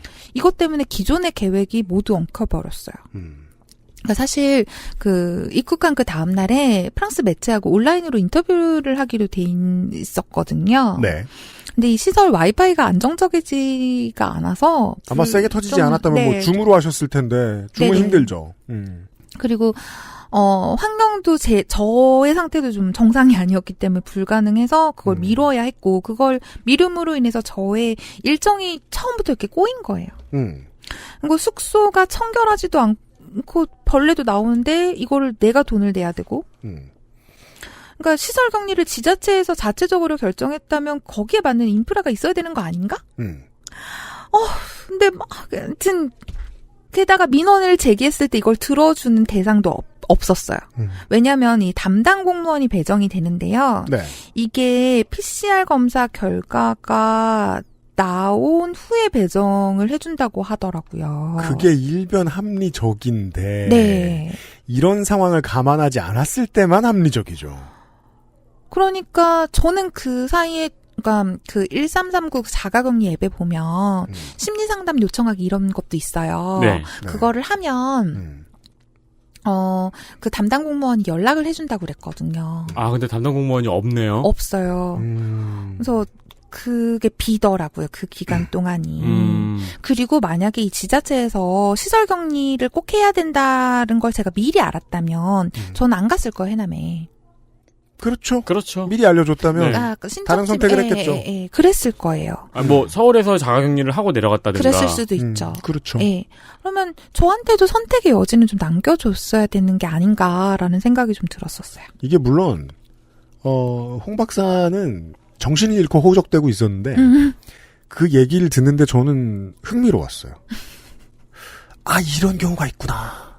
네. 이게 중앙에서 매뉴얼을 넘겨주든 아니면 옆 지자체에서 본받아 오든 어떤 걸 하지 못한 곳도 있을 수 있다는 데거든요. 아직 1년 반밖에 안 된 일이고 미비한 곳이 분명히 있을 수 있다고요. 미비한 곳은 높은 확률로 그전까지 청정지대라고 불렸던 곳일 거고요. 네. 전 그래서 이 방송을 누군가가 번역해서 뉴질랜드나 대만에 갖다 줬으면 좋겠어요. 한동안 이런 비슷한 일들을 겪을 거거든요. 그러니까 이게 조금이라도 준비가 안 됐으면 숫자에서 나오는 거는 뭐 방역에 어떤 허점이 있고 돈이 이만큼 들어가고 이렇게 숫자로밖에 안 나오지만 바깥에서 이 시스템을 경험하는 사람은 서글프거든요. 네. 행정이라는 게 그래요. 개인한테는 감정이고 관한테는 돈이에요. 돈이고 직원이고. 특히나 문제를 겪지 않던 사람들이 이런 문제를 겪을 때 좀 세게 겪네요. 예. 그러니까 저는 분명히 장담할 수 있거든요. 수도권에서 혹은 대구에서는 절대로 이런 경험 안 했을 거예요. 네, 맞아요. 네. 예. 그리고 뭐 말씀하신 것 같은 문제가 있었다면 또 빠르게 고쳐졌겠고요. 뭐 굉장히 귀한 경험담을 들려주고 계시네요. 그래서 전 그렇게만 생각했는데 지금 뭐 사람이 환장해 있는데 걷다 대고 재미있는데 이럴 수 없잖아요. 그래서 그냥 열심히 듣고 있었습니다. 이제 네. 이쯤 되면은 약간 그 제가 가지고 있던 모든 희망이 이제 무너지는 거잖아요. 그러니까 네. 여기 오지 않을 수 있지 않을까? 아니야. 왔어. 뭐 좀 빨리 나갈 수 있지 않을까? 아니야. 하루 더 있어야 돼. 하루 더 있어야 돼. 그러니까 사람이 적응을 하게 돼요. 그래서 안 되겠다. 그래서 컴퓨터를 켜놓고 제 일을 하기 시작을 했죠. 네. 그때 제가 UMC한테 연락을 드렸더니 이제 UMC는 저희 이 기간을 활용해서 저에게서 최대한의 원고를 뽑아내려고 하셨고 원고를 더 확대해서 많이 써라. 지금 한 얘기도 써라. 그렇죠. 왜냐면 나성인하고 똑같은 얘기였으면 제가 원고를 쓰라고 했을 리가 없거든요. 네. 그러니까 전혀 다른 케이스의 이야기라서 굉장히 귀한 경험을 하셨네요. 네. 그리고 저기 홍성갑 씨는 저한테 와우를 해라. 그렇죠. 이 호드 녀석아. 같이 하시는 분이 없나? 하나를 더 그리도록 싶어하더라고. 예. 그러니까 저한테는 사실 격리는 그렇게 어려운 건 아니에요. 왜냐하면 프랑스가 작년 3월부터 계속 격리를 했잖아요. 겁나 격리하고 했잖아요. 살았으니까. 그러니까 그게 그렇게 어려운 게 아닌데. 그러니까요. 서유럽 사람들어 격리 며칠 하고 있으라는 건 아무것도 아니겠네요. 네. 이제는. 네. 그런데 이제 벌레. 그죠. 이게 저한테는 굉장히 컸어요. 밥은 좋았어요, 항상. 네. 밥도 막 빨리 나오더라고요, 저녁밥이. 그럼 밤에 배고프잖아요. 이제, 그렇죠. 근데 뭐, 어떡해요. 아무것도 없죠. 네. 밥 주는 것밖에 먹을 수 있는 게 없으니까. 왜 프랑스는 여름에, 지금은 아마 한 거의 밤 10시쯤 되면, 돼야 이제 어둑어둑해질 거예요. 그렇게 되면 사람들이 저녁밥을 굉장히 늦게 먹게 돼요. 저녁 먹는 시간이 늦어지죠. 근데 한국은 보니까 5시에도 이렇게 빠르면, 지킵니다. 네, 드시더라고요. 네. 그래서 한 6시가 되니까 밥이 나왔어요. 그래서 굉장히 놀라고, 이제 반가운 마음에 밥을 먹다가, 이제, 그 전날 저녁, 오늘 아침, 그 다음에 점심, 이제 저녁까지 4끼째가 되니까, 사람이 간사한 게, 디저트가 없네? 라는 생각을 하게 되더라고요. 네. 어쨌든 그 두 번째 밤도 잠을 못 잤어요. 네. 이제 아마 그 벌레가 또 나올 것 같아가지고 이제 잠을. 그건 확실히 좀 전에 얘기했던 그 에디터가 설명한 곱등이에 대한 지식이 중요해요. 네. 감각 기관이 상당히 퇴화되어 있기 때문에 네. 인간의 입장에서 봤을 땐 겁이 없는 놈이죠. 네. 본인 입장에서 봤을 때는 그냥 여기 어디더라 이건데 그렇죠. 평생 살던 우리 집인데도 곱등이 입장에서 여기 어디더라 이런 생각하고 있거든요. 근데 이제 사람 입장에서 봤을 때는 여기저기 다 있는 놈이죠. 그 걔는 튀는 방향이 랜덤이어서 그렇죠. 네. 네. 그러니까 적어도 바퀴벌레는 내 반대쪽으로 도망가잖아요. 네. 그렇죠. 근데 곱등이는 도망을 가겠다고 내 쪽으로 튀어오니까. 네. 저도 네. 그 경험을 해봤거든요. 네. 네. 그 이틀 밤을 샜는데 새벽에 드디어 잠이 들어버렸어요. 그 인간이니까요. 네. 네. 깼어요. 깼는데 제 눈앞에 곱등이가 어디 있었냐면 그러니까 문이 왜 열쇠가 없어서 안에서 잠궈야 된다고 말씀드렸잖아요. 네. 그 앞에 방충문이 있어요. 아, 그렇죠. 휴양시설은 그런 게 네, 있죠. 제가 벌레 들어오지 말라고 방충문을 닫고 있었던 거예요. 그 사이에 방충문이 껴 있었죠. 어떻게 네. 네. 아니요, 그 사이에 껴 있는 게 아니라 네. 방충문 위에 있는 거예요, 얘가. 근데 방충문 어떻게 열리는지 아시죠? 네. 롤로. 네, 그러니까 이렇게 그 단추 같은 걸 이렇게 딱 내리면 쭉 하고 열리잖아요. 그렇죠. 네. 이걸 열면 얘는 분명히 튀어나올 거잖아요. 그렇죠. 근데 이 오두막은 열쇠가 없잖아요. 그렇죠. 저는 이제 좀 있으면 나갈 수 있는데. 아, 근데 곱등이가 그 문 위에 앉아 있으니까 나갈 수가 없게 된 거군요. 나갈 수가 없게 된 거예요. 곱등이는 공무원이었던 거죠. 문은 안에서 잠겨 있고. 예, 그러니까 PCR 검사가 나오기 전까지 거기 있는 거죠. 아, 그러니까 몬스터를 잡아야 게임 진행이 되는데 몬스터를 안 잡으니까. 그렇죠. 지금 갑자기 말이 안 나오는 게 그 장면을 장면이 떠올라서 지금 말이 안 나오는 건데요. 그러니까 며칠 안 됐구나.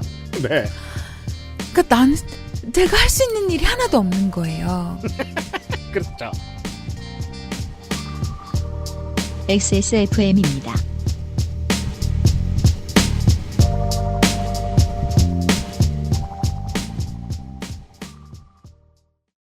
어른의 건강한 자립을 위해 함께해 주세요. 아름다운 재단 18 어른 캠페인. 가장 본연의 것에 집중했습니다. 기본에서 답을 찾다. 새로운 건강기능식품. 건강스타일엔 튜비엔. 본 광고는 건강기능식품 광고입니다. 만 18세가 되면 보육원을 나와 자립정착금 500만 원으로 자립해야 합니다. 이렇게 보호가 종료되는 아이들은 한 해 약 2,500명. 이들은 어떻게 살아가고 있을까요? 18 어른의 건강한 자립을 위해 함께해 주세요. 아름다운 재단 18 어른 캠페인.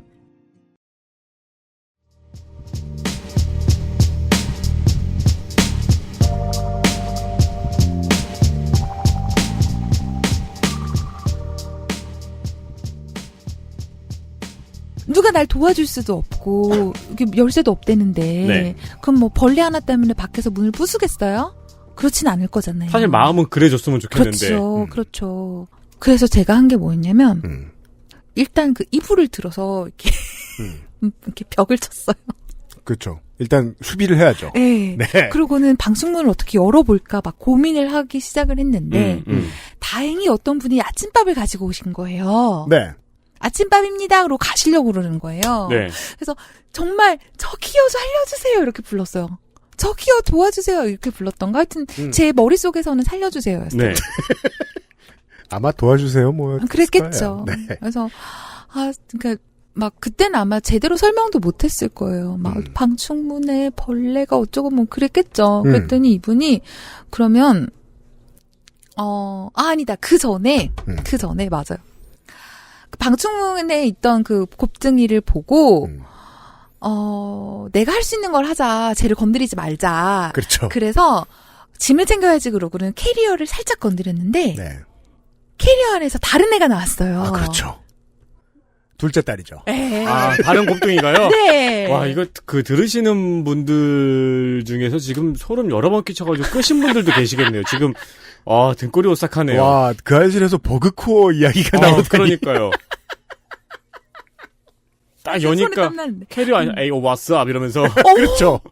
그러고는 이러고 이렇게 얼어가지고 있으니까 걔는 뒤에 또 있잖아요. 네, 걔는 다시 그 제 캐리어 안에 다시 들어갔어요. 걔는 그렇죠. 영원히 아직 캐리어 있겠네요. 네, 네. 아니 지금은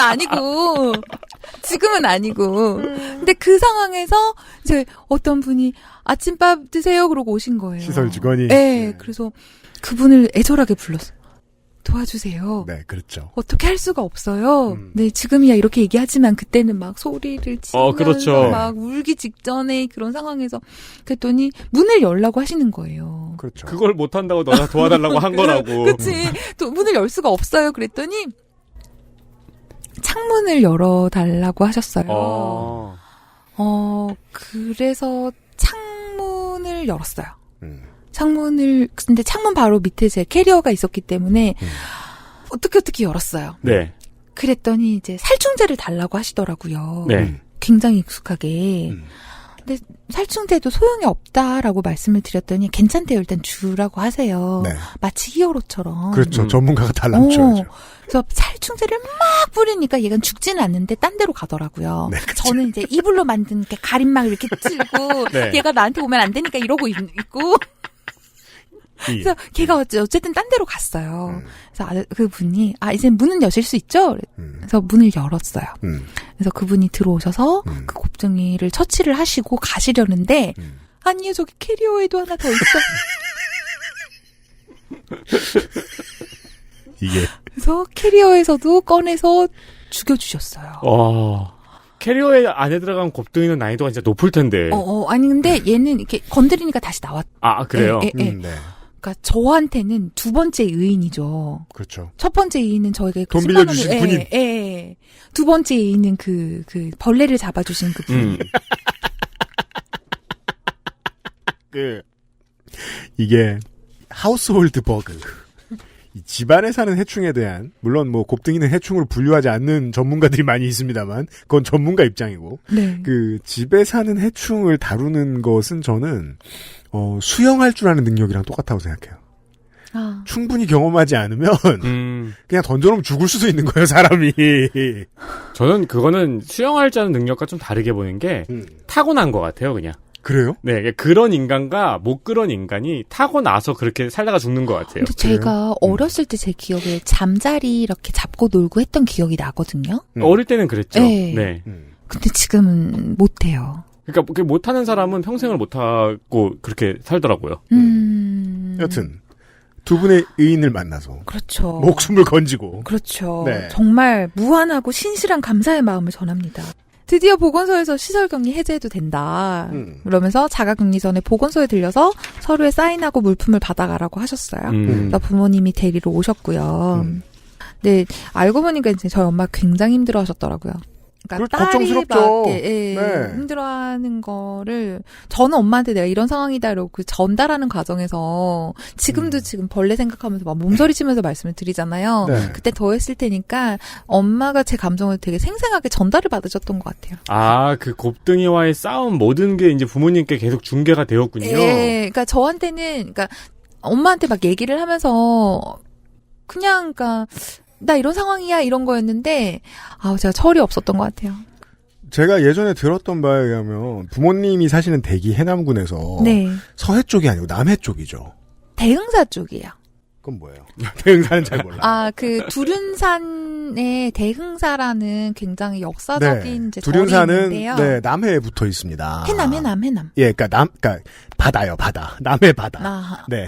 서해가 아닌 남해. 지금 제가 지도를 보니까 네. 이 격리되어 있던 곳이 그 두륜산에서 되게 멀어요. 네, 멀어요. 맞아요. 부모님이 한참을 어쩌냐 이러면서 찾으러 오신 거예요. 네, 맞아요. 엄청 머네요. 해남군이 땅이 되게 크거든요. 네. 근데 사람은 그렇게 많지 그러니까요. 않죠.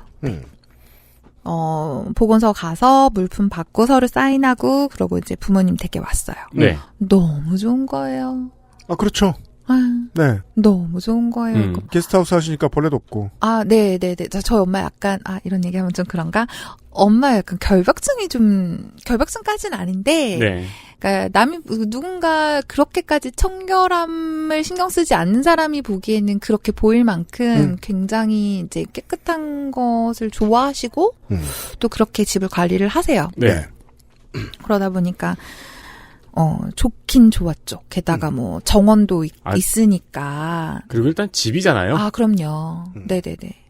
그 이상한 자연 휴양림에 있다가 곱등이랑 같이 앞뒤로 막혀가지고 있다가 일단 집에 왔잖아요. 이제 상황이 바뀌니까 좀 더 많은 생각을 할 수 있게 됐었어요. 예. 이제 공무원의 고충에 대해서 그때부터가 되니까 이제 생각을 그렇습니까? 하게 되더라고요. 예. 네. 그 전까지는 왜 나의 말을 안 들어주지? 그랬다면 그때부터는 이분들 진짜 힘들겠구나라는 생각을 하게 됐어요. 그러니까 하루에도 몇 번씩 자가격리 앱을 켜서 자가진단하고 정보를 보내야 돼요. 근데 보통은 하루에 2번 하라고 하는데 해남군은 하루에 3번을 시키더라고요. 아, 그래요?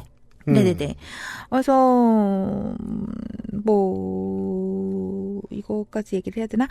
그리고 이 자가격리 앱이 그 네트워크 연결이 끊어지면 왜냐하면 그러면 문제가 되는 거예요. 왜냐하면은 제가 혹시 자가격리를 안 하고 다른 곳에 가느냐 아니냐는 그 앱의 GPS 정보를 통해서 알기 때문에 네. 이게 끊어지면 안 되거든요. 네. 근데 부모님께서 게스트하우스를 운영을 하시다 보니까 와이파이가 여러 개예요. 그렇죠. 그러네요. 그걸 다 혼자 쓰시네요. 한 번에 하나밖에 없었지만. 네. 그렇죠. 근데 제가 또 이제 조금씩 왔다 갔다 하면 예를 들어서 그러니까 그 이 정원에서는 와이파이에 연결됐다가 저 와이파이로 연결됐다가 그런 거죠. 네. 그러니까 자가격리라고 하면은 그 번지수 안에만 있으면 되다 보니까 이제 정원에도 왔다 갔다는 할 수 있거든요. 네. 네. 그러면은 이제 와이파이가 계속 바뀌면서 이제 공무원한테는 얘가 갑자기 사라졌다가 나타났다가 똑같은 곳에 있는데. 네. 공무원의 업무 고충이군요. 예. 근데 그때마다는 아니지만 꽤나 자주 그 담당 공무원께서 이제 계속 연락을 하셨어요. 거기 있는 거 맞냐? 네. 네. 근데 그게 보통 공무원이 이제 일을 하시는 그 9 to 6라고 하죠. 보통 그때가 아니라 막 밤에도 연락을 그죠. 하시는 거예요. 자기 책임이 되니까. 그러니까요. 예. 근데 전화도 제가 잘 안 받고 그러니까 막 페이스톡도 오고 막 이랬어요. 할 수 있는 모든 수단을 동원하시는 거죠. 예, 확인을 하셔야 되니까. 네. 근데 문제는 그분은 댁에 계시잖아요. 댁에 계신 상태에서 페이스톡을 하시면 그 분이 사시는 곳도 일부분이긴 하지만 공개가 되는 거잖아요. 그렇죠. 그러니까 그 업무를 담당하시는 분은 이 자신의 업무의 영역과 사생활이 결국은 뒤섞여 버리는 거예요. 사생활 일부가 희생되죠. 그렇죠. 네. 이게 과연 정당한 것인가? 물론, 그러니까 지금 생각해 보면 그래요. 그러니까 해남군에 들어가기 전에, 그러니까 자가격리를 하기 전에 시설격리를 하면서 시설격리를 그 PCR 검사를 한 번 더 하잖아요. 그래서 음성인 사람만 이렇게 지역사회로 들어갈 수 있게 만들어주는 거잖아요. 그렇기 때문에 사실 그 지역 주민들의 안전이 훨씬 더 많이 보장되는 것은 맞아요. 이렇게 한참 육지 쪽이고 군 계에 걸려있는 곳에 집어넣은 이유가 있었군요. 네네. 자기네 지역 안으로 들어가지 않는 선에서 네네. 해결하고 싶었던 거군요. 그런데 그런 것들을 하다 보니 공무원들에게는 너무 많은 업무가 부과가 되는구나라는 걸 느낀 게 이때였어요. 그러네요. 네. 그러게요. 이게 우리 나성현하고 차 선생님 얘기 들을 때도 그런 생각 정말 많이 들었는데 일과 개인사의 경계를 다 집어던지고 일을 지금 하게 된 거예요. 많은 공무원들이. 심지어 안 해본 일을. 예. 네. 그렇잖아요. 처음 본 사람과. 네. 그러니까 시설 격리할 때랑 비교하면 제가 마음이 굉장히 좋아진 거죠. 그죠. 근데 사실 말만 그렇고 그 의인께서도 곱등이 처음 잡았을 수도 있어요. 맞아요. 예. 하도 패닉이니까 민원인이. 예. 그랬을 수도 있죠. 집에서 울고. 그럴 수 있어요. 근데 이렇게 영광으로 곱등이 처음 잡은 날 이런 거 계속 해놓고 그럴 수도 있죠. 아니 네. 근데 그 벌레를 잡는 그 움직임이 굉장히 남달랐어요. 아무렇지도 않게 폭. 알았어요. 네. 이제 그 자가격리 한 일주일쯤 되니까 그 담당 공무원님하고 그 동료께서 저희가 격리를 잘하고 있는지 보러 오셨더라고요. 네. 이것도 저희들이 숫자를 아니까 말할 수 있는데 높은 확률로 많이 하시는 일은 아닐 거예요. 네. 하도 수상하니까 와이파이도 자꾸 끊기고. 아니요, 근데 할 수 있다라는 이야기를 미리 듣기는 했었어요. 그러니까 보건소에 갔었을 때 듣기는 했었는데 어쨌든 오셨어요. 저는 이제 집 청소하고 커피 내리고 있었는데 청소를 했다니까요. 하여튼 오셔가지고 이제 안부를 묻고 그러고는 게스트하우스를 구경하시고 숙박비 얼마냐, 몇 평이냐, 뭐. 와, 대도시에서는 절대 상상할 수 없는 네. 공무원의 그쵸. 온 김에 그냥 가긴 서운한 시골 사람들의 대화. 그쵸. 예. 요즘에는 명절에 사람들 오면 집보다는 좀 뭐 이런 데서 머물기도 한다더런데 뭐 어떠냐 뭐 이런 대화네요, 얘기를 대화. 네. 하시더라고요. 프랑스식 스몰 토크. 네. 이게 사실 해남읍에서 저희 집까지 차로 한 10분이면 와요. 근데 이거는 쉬운 일은 아니잖아요. 그렇죠. 아니 10분이면이라니. 안 가면 0분인데요. 아니 시골에서 10분이면 대도시에서 1시간입니다. 꽤 멀리 온 거예요. 맞아요. 그건 그래요. 읍내하고 거리가 대단히 있다고 봐야 돼요. 예. 맞아요. 그리고 딱 봐도 겁나 먼데? 군청 겁나 멀어. 두륜산에서. 야, 힘들다, 이거. 예, 여튼. 네. 여튼, 그렇게 이제 자궁리를 하던 중에. 네. 정부에서 얀센 백신을 접종한다는 발표가 나왔어요. 네. 옆에 벌레만 없으면 많은 걸 할 수 있는 사람이에요. 백신도 챙겨요. 네. 네. 그게 얀센이 군 관련자들을 대상으로 하기는 하지만, 뭐, 긴급으로 경제활동을 목적으로 해외 출국하는 이들도 대상이 그렇죠. 된다고 이제 발표를 했는데, 네. 이걸 듣고 부모님이 저를 떠올리셨더라고요. 근데 저는 해외 거주자잖아요. 그러니까 경제활동을 해외에서 하고 있기는 하지만, 그래서 경제활동을 목적으로 출국하는 것은 맞지만, 아마 여기 대상에 안 들어갈 것 같기는 한데. 근데 부모님의 이제 해석은 그렇죠. 한국 국적자인데 무슨 소리야. 그렇죠. 예. 그래서 맞았으면 좋겠다. 이제 그런 굉장히 강력하게 이제 떠밀려셔가지고 신청할 수 있나를 알아보기 시작을 했어요. 근데 계속 저를 인증하라는 거예요. 인증. 난 인증할 방법이 없는데. 이게 오늘 방송을 통해서 알게 된 게 있어요. 우리가 하는 자기 자신에 대한 인증은 내 핸드폰에 대한 인증이에요, 주로. 그렇죠. 날 인증한 게 아니야. 아니, 유심칩이 없잖아요. 한국 유심이 없어. 그럼 내가 없죠, 한국에서는. 네. 네. 그러니까 공인자 빠진 그 인증서 없죠. 한국 통신사를 통할 수도 없어요. 그래서 자가격리자 앱 말고는 모든 종류의 그 코로나 관련한 앱이라던가 그런 거 있죠. 네. 안 돼요. 쓸 수가 없어요. 이거 재밌습니다. 예. 그러니까 그 1339 전화해가지고 그냥 제 차를 기다릴 수밖에 없더라고요. 그러니까 마치 프랑스에서처럼.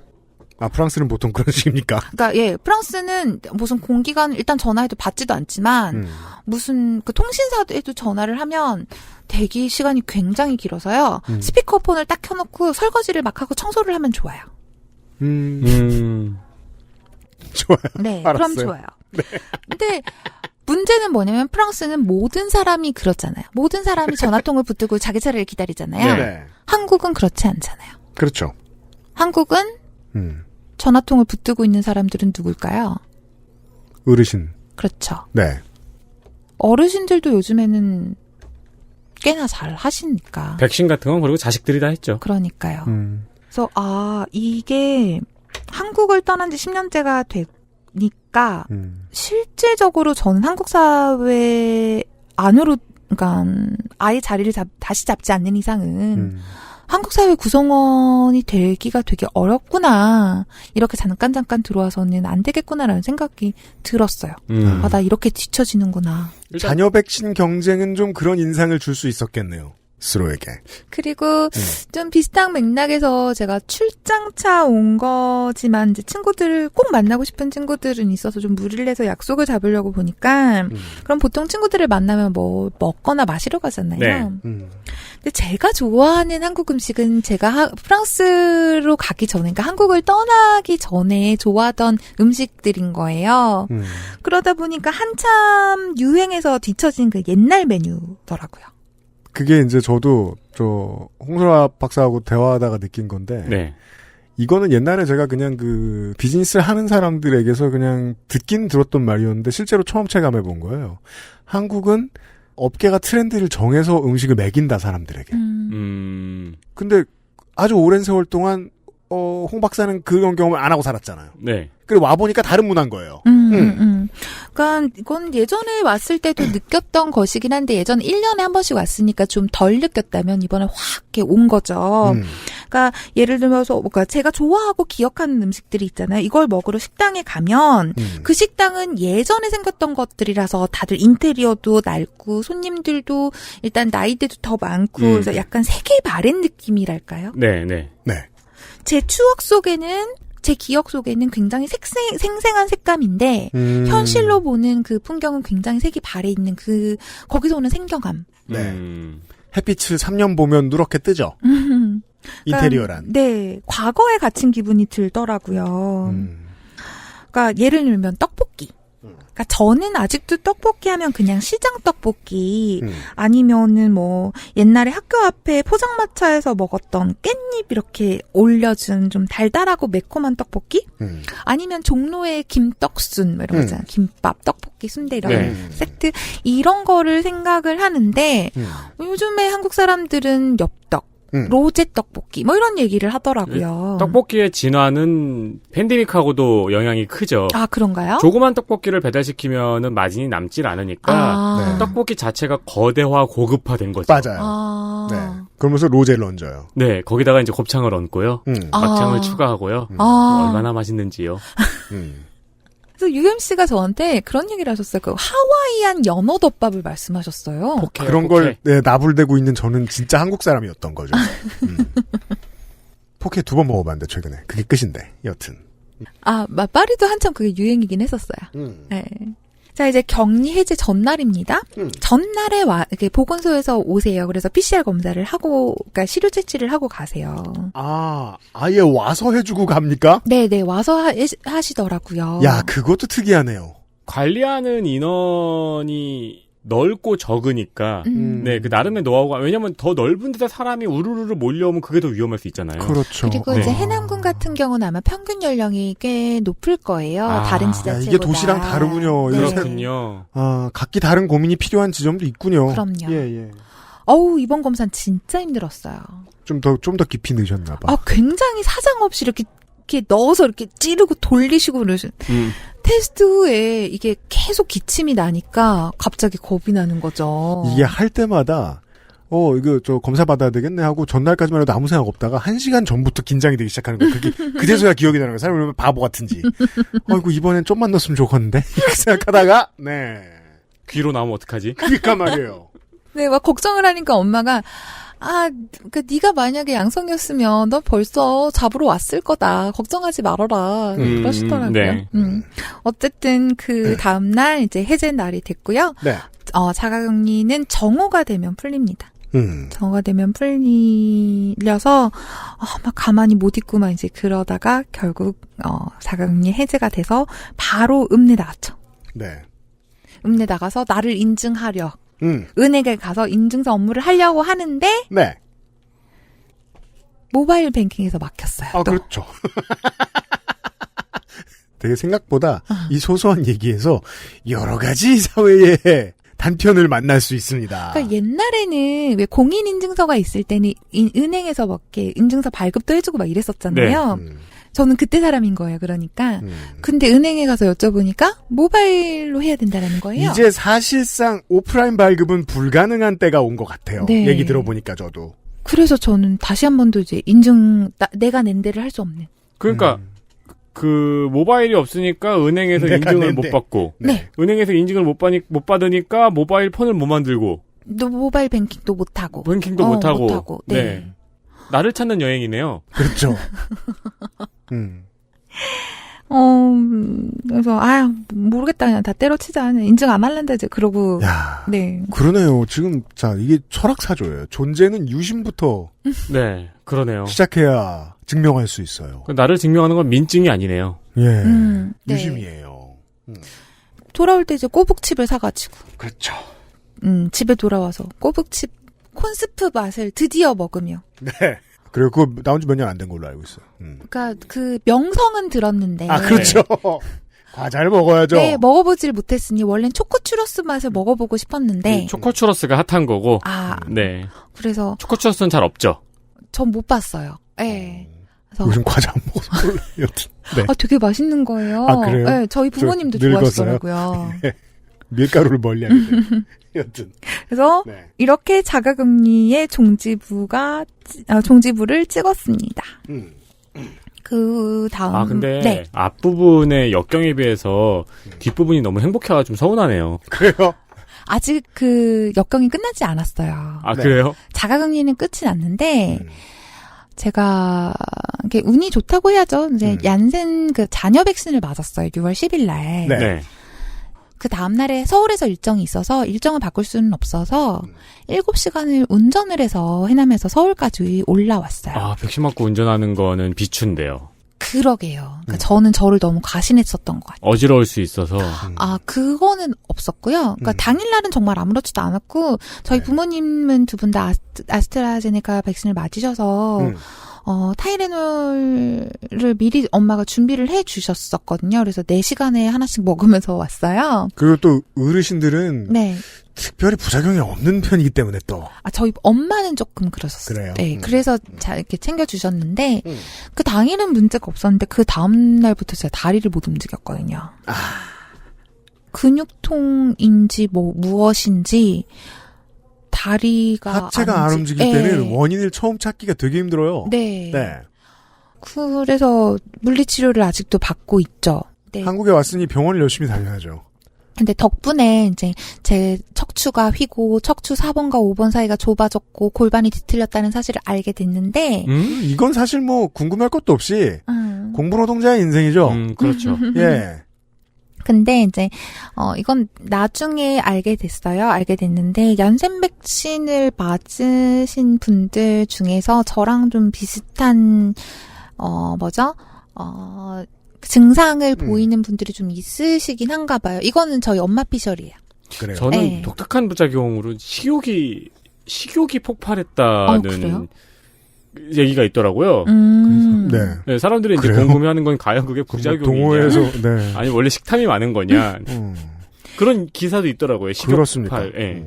그냥 제가 생각하는 거는 원래 이쪽에 문제가 좀 있긴 있었거든요. 네. 근데 이제 백신을 맞고 쉬어야 하는데 7시간을 운전하고 오면서 오른쪽 다리거든요. 그러니까 오른쪽 다리로 계속 운전을 하잖아요. 근데 긴 엑셀을 밟고 인생에 하면서. 운전 7시간 했다고 4, 5번 사이가 좁아질 수는 없고. 그러니까요. 그런 네. 문제가 원래 있었는데 이제 백신을 맞고 운전을 오래 하고 그러면서 이게 갑자기 좀 그죠. 증상이 이렇게 네. 확 나온 게 아닐까라는 생각을 했죠. 아직까지 좀 안 좋은 상태예요. 진짜요? 네. 네. 그게 대본에 이렇게 써있는데 저도 그 점에서 동의해요. 40대에 겪는 많은 건강의 문제는 20대의 가난의 비용인 경우가 많아요. 저는 바로 30대, 그러니까 박사 시절에 가난 비용을 지금 지불하고 있는 거라고 생각을 하는데요. 석사 시절에 가난 아니요, 비용이요? 박사 공부를 할 때 가난 그리고 비용이요. 홍 교수는 그 기간이 타인에 비해 좀 길었어요. 예. 이제 제가 돈을 벌어서 어쨌든 이제 박사 공부를 했어야 됐기 때문에 네. 프랑스에서는 우선은 돈이 아무리 많아도 그러니까 파리에서는 집을 구하기가 되게 어려워요. 네. 제가 월급을 받는 사람이거나 근데 그 월급이 내가 내야 하는 월세의 3배 이상이어야 해요. 제가 돈을 버는 사람이라면. 그렇죠. 그런데 일단 월세가 굉장히 평균적으로 높다 보니까 3배 이상이라고 하면 정말 적어도 그래요. 월세가 1,000유로라고 치면 월급이 3,000유로 이상이어야 되는 거예요. 그것도 세후. 근데 그렇게 받는 사람들이 얼마나 있을까요? 그러니까 말이에요. 그렇죠? 그렇지 않으면 보증인을 세워야 돼요. 근데 이 보증인은 프랑스에 세금을 내는 사람이어야 해요. 근데 유학생은 그런 게 있을 리가 없잖아요. 네. 왜냐하면 문턱이 상당하네요. 그렇죠. 제가 돈을 만약에 못 낸다 그러면 그 보증인이 대신 내줘야 되는데 누가 보증을 서주겠어요. 그러니까요. 그렇게 되면 보통 유학생들은 좋지 않은 집을 좀 비싸게 빌리게 되는 경우가 많아요. 아주 뭔가 좀 운이 좋거나 아니면 특이한 어떤 인맥이 있는 경우가 아니라면 저는 그래도 좀 싼 집에서 살았는데 그 집이 그 바닥이 평평하지가 않았어요. 아, 기울어져 있어요, 바닥이? 바닥이 이렇게 양쪽으로 기울어져서 중앙이 이렇게 낮아요. 이게 눈으로 보여요. 그게 눈으로 보이고 심지어 공을 그냥 놔두면 공이 떼굴떼굴 굴러가서 중앙에서 이렇게 탁 서요. 그럼 잃어버린 물건은 전부 다 방 중앙에 있겠네요. 그러니까요. 펜이라든가 얌체공이라든가. 동전. 네. 동전은 그래도 저기 밑으로 들어가긴 하던데요. 네. 근데 거기서라도 좀 그래도 침대가 있었으면 좀 침대 그 높낮이를 이렇게 조절을 해서 자면 좋았을 텐데 저는 나름대로 선택을 한 거죠. 그러니까 공간이 좀 필요하니까 그래도 책도 놓고 할 공간이 필요하니까 소파베드를 드렸어요. 네. 뭐 합리적인 선택이죠. 네, 이 소파베드도 제일 싼 거 중에 하나였어가지고 매트리스를 펼치는 방식이었어요. 네. 바닥으로. 네. 그러면은 바닥이 평평하지 않은데 접혀진 매트리스를 위에서 자게 되는 거잖아요. 아, 한쪽으로 몸이 기울어진 상태에서. 네네네. 그렇게 해서 지냈었고 게다가 락다운 기간이 길어지면서 계속 집에만 있었던 거죠. 집에만 있고 그리고 컴퓨터 앞에서 계속 있는데 이제 집 자체가 기울어져 있으니까 몸이 불편하니까 다리를 꼬면서 균형을 저 나름으로는 균형을 그렇게 맞췄던 거예요. 아, 의자도 수평이 아니겠구나. 네. 그러니까 심지어 제 노트북을 보시면 노트북이 안 닫혀요. 이게 노트북도 뒤틀린 거예요. 헐. 무슨 말인지 아시죠? 네네네. 한쪽에만 계속 무게가 가해졌으니까. 네. 그런데 이제 좀 산책이라도 나가고 아니면 좀 걸어 다니고 활동을 하면 더 좋았을 텐데 락다운 때문에 계속 그 집에만 있어야 했고 그게 굉장히 겹쳐져서 지금 이거 뭐 병원을 다니고 해야 되는 건 가난 비용이라고 생각해요. 이제부터 아마 지불하게 될 것 같아요. 생각보다 많은 인류의 시민들이 주거 환경이 좋지 않은 시민들이 팬데믹 이후로 홍소라가 겪은 일을 겪겠는데요. 그렇죠. 그렇죠. 일례로 저희 학생들 같은 경우는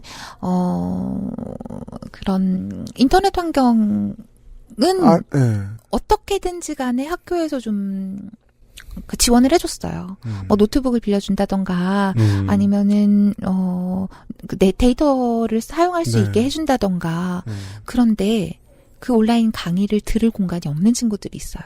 그죠. 그러니까 조용한 그러니까 집이 조용하지 않거나 방이 따로 없거나 뭘 할 수 있는 그런 상황이 아닌데 밖에 나갈 수도 없고 내 방이 없는 그 친구들은 공부를 하려고 해도 할 수가 없잖아요. 그렇죠. 이건 또 다른 차원의 가난 비용인데요. 그럼요. 예. 네. 그런 일들이 발생하더라고요. 네. 걷다 대고 실력으로 하버드 갔다고 하면 안 됩니다. 여러분. 자. 실력으로 가긴 갔겠지. 예. 이 홍 박사의 이야기는 제가 이래서 좋아해요.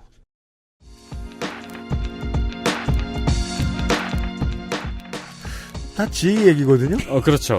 근데 고민할 게 많아요. 듣고 앉았으면 사회가 고민할 게 꽤 많아요. 해남군은 못한다고 할 수도 아주 잘한다고 할 수도 있습니다. 그렇죠. 그리고 해남군은 최선을 다했는데 곱등이의 입장도 들어봐야 될 문제입니다. 그렇죠. 게다가 홍소라는 방금 자기 친구를 죽였고 진해를 죽였잖아. 네. 깜짝이야. 진해는 그러니까 진해가 원래 튜토리얼 몹이고 그다음에 곱등이를 죽였어야지 그 다음 몹이 나오는데. 레벨을 헷갈린 거구나. 그렇죠. 초짜가. 네. 곱등이. 네. 개인적인. 네. 그러나 지극히 행정과 정치가 해결해 줄 수 있는 문제들에 대한 이야기를 했고요. 다음에는 행정과 정치에 대한 얘기는 아닐 것 같습니다. 예. 홍 박사의 올해 마지막 시간에서 제가 제일 궁금했던 이야기를 남겨놨습니다. 예. 곧 또 봬요. 수고하셨습니다. 네, 또 만나요. XSFM입니다.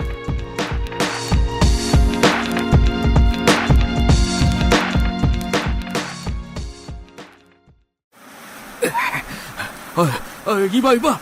미안해. 내가 잘못했다고. 그냥 남들 쓰는 대로 아무거나 쓰면 되는 줄 알았는데 당신이 이렇게 힘들어할 줄은.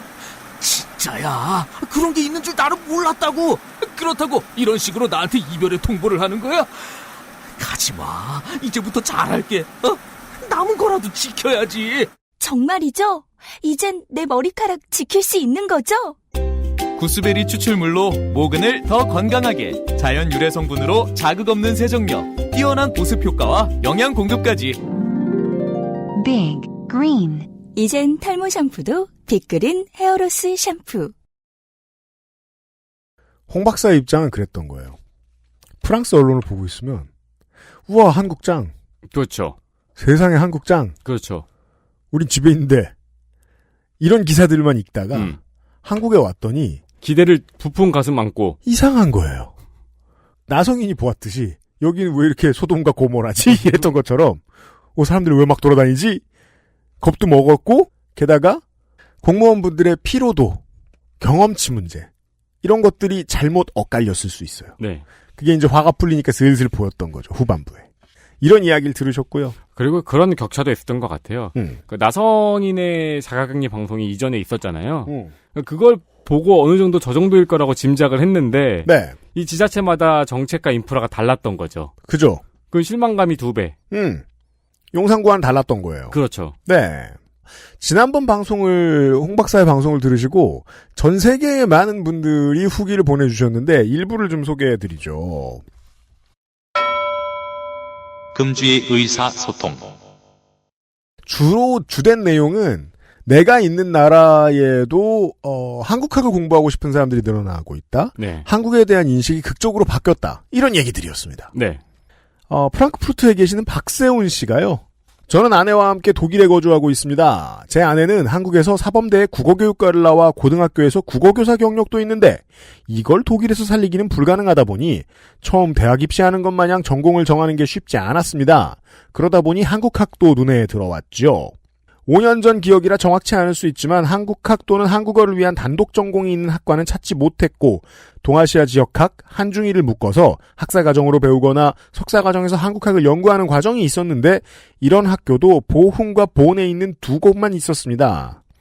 도시가 2군데밖에 없었다고요. 독일 전역에 단 2곳만 있는 건 아니고 베를린 등지에도 있지만 독일 전역에서는 10손가락도 안 되는 숫자였습니다. 결국 프랑크푸르트 대학의 경제학과를 들어가서 홍 박사님과 같은 길을 걷진 않았지만 방송을 들으며 생각을 하면 독일 내에서 한국학의 위상이나 위치는 독보적이거나 중심적인 위치는 아니었습니다. 이거 홍 박사가 처음 겪었던 거하고 동일하고요. 네. 저도 그래서 이제 가끔 이제 올 때 홍 박사하고 술 먹고 이러면 맥주 한잔하고 이러면 그런 생각했거든요. 집에 가면서. 참 깡도 좋아. 개 거지로 살고 있으면서 이역 만리에서 무슨 비전을 가지고 저러고 있는 거지 생각했는데 비전이 뚝 하고 떨어졌죠. 네. 예. 그리고 생각해보면은 지난 날을 생각해봐도 늘 행복해 보였어요. 그건 그래요. 네. 하고 싶은 거라니까. 네. 운은 운일 뿐이죠. 근데 지금 그러고 갔는데 영원한 그냥 그지일 수도 있었는데 홍 박사는 나중에 막 단과대 학장하고 이럴 수도 있잖아요.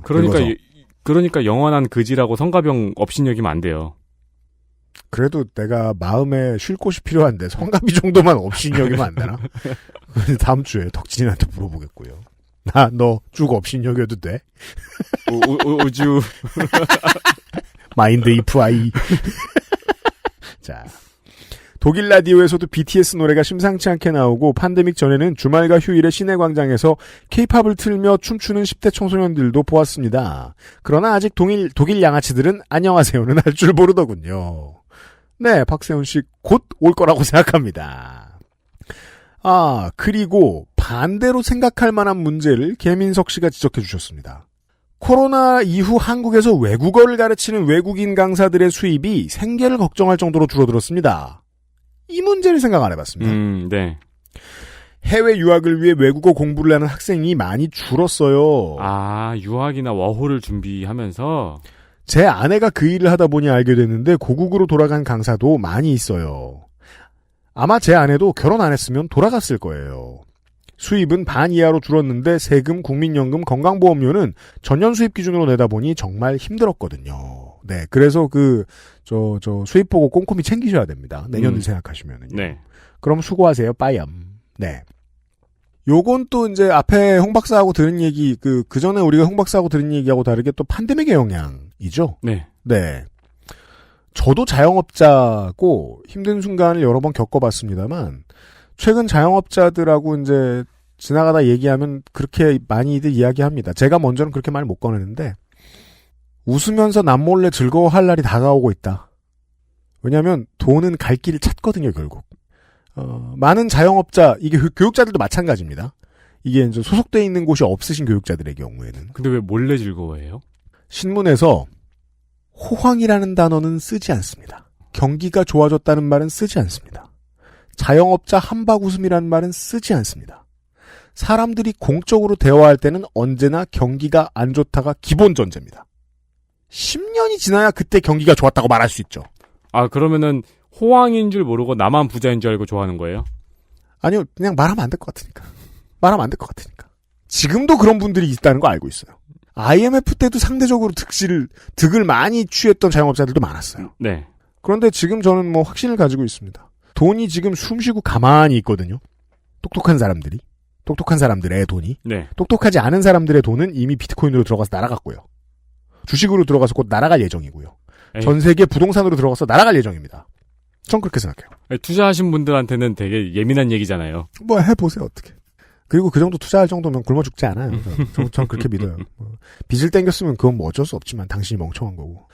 실물을 쥐고 있는 소비자들은 곧 돈을 풉니다. 네. 팬데믹을 이겨내면요. 네.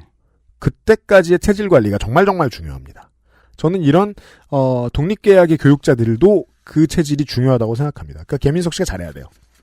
아내를 위해서. 그렇죠. 이거 전년도에 비해서 수입이 지나치게 줄었으면은 보조금 주는데. 근데 뭐 그 수입을 아예 넘어선 수입이시면은 못 받으실 수 있겠지만요. 그러니까요. 네. 뭐 굳이 뭐 후기 또 보내셔가지고 고백하지 마시고요. 저희 사실 겁나 잘 벌어요. 뭐 이런 말 하지 마시고. 아, 네네. 네. 잘 버티십시오. 개민석 씨와 박세훈 씨께는요. 커피비너에서 커피비너 더치커피 29데이지에서 샤무드 파우치를 선물로 보내드립니다. 후기 언제나 기다리고 있습니다. 감사합니다. 감사합니다. 네.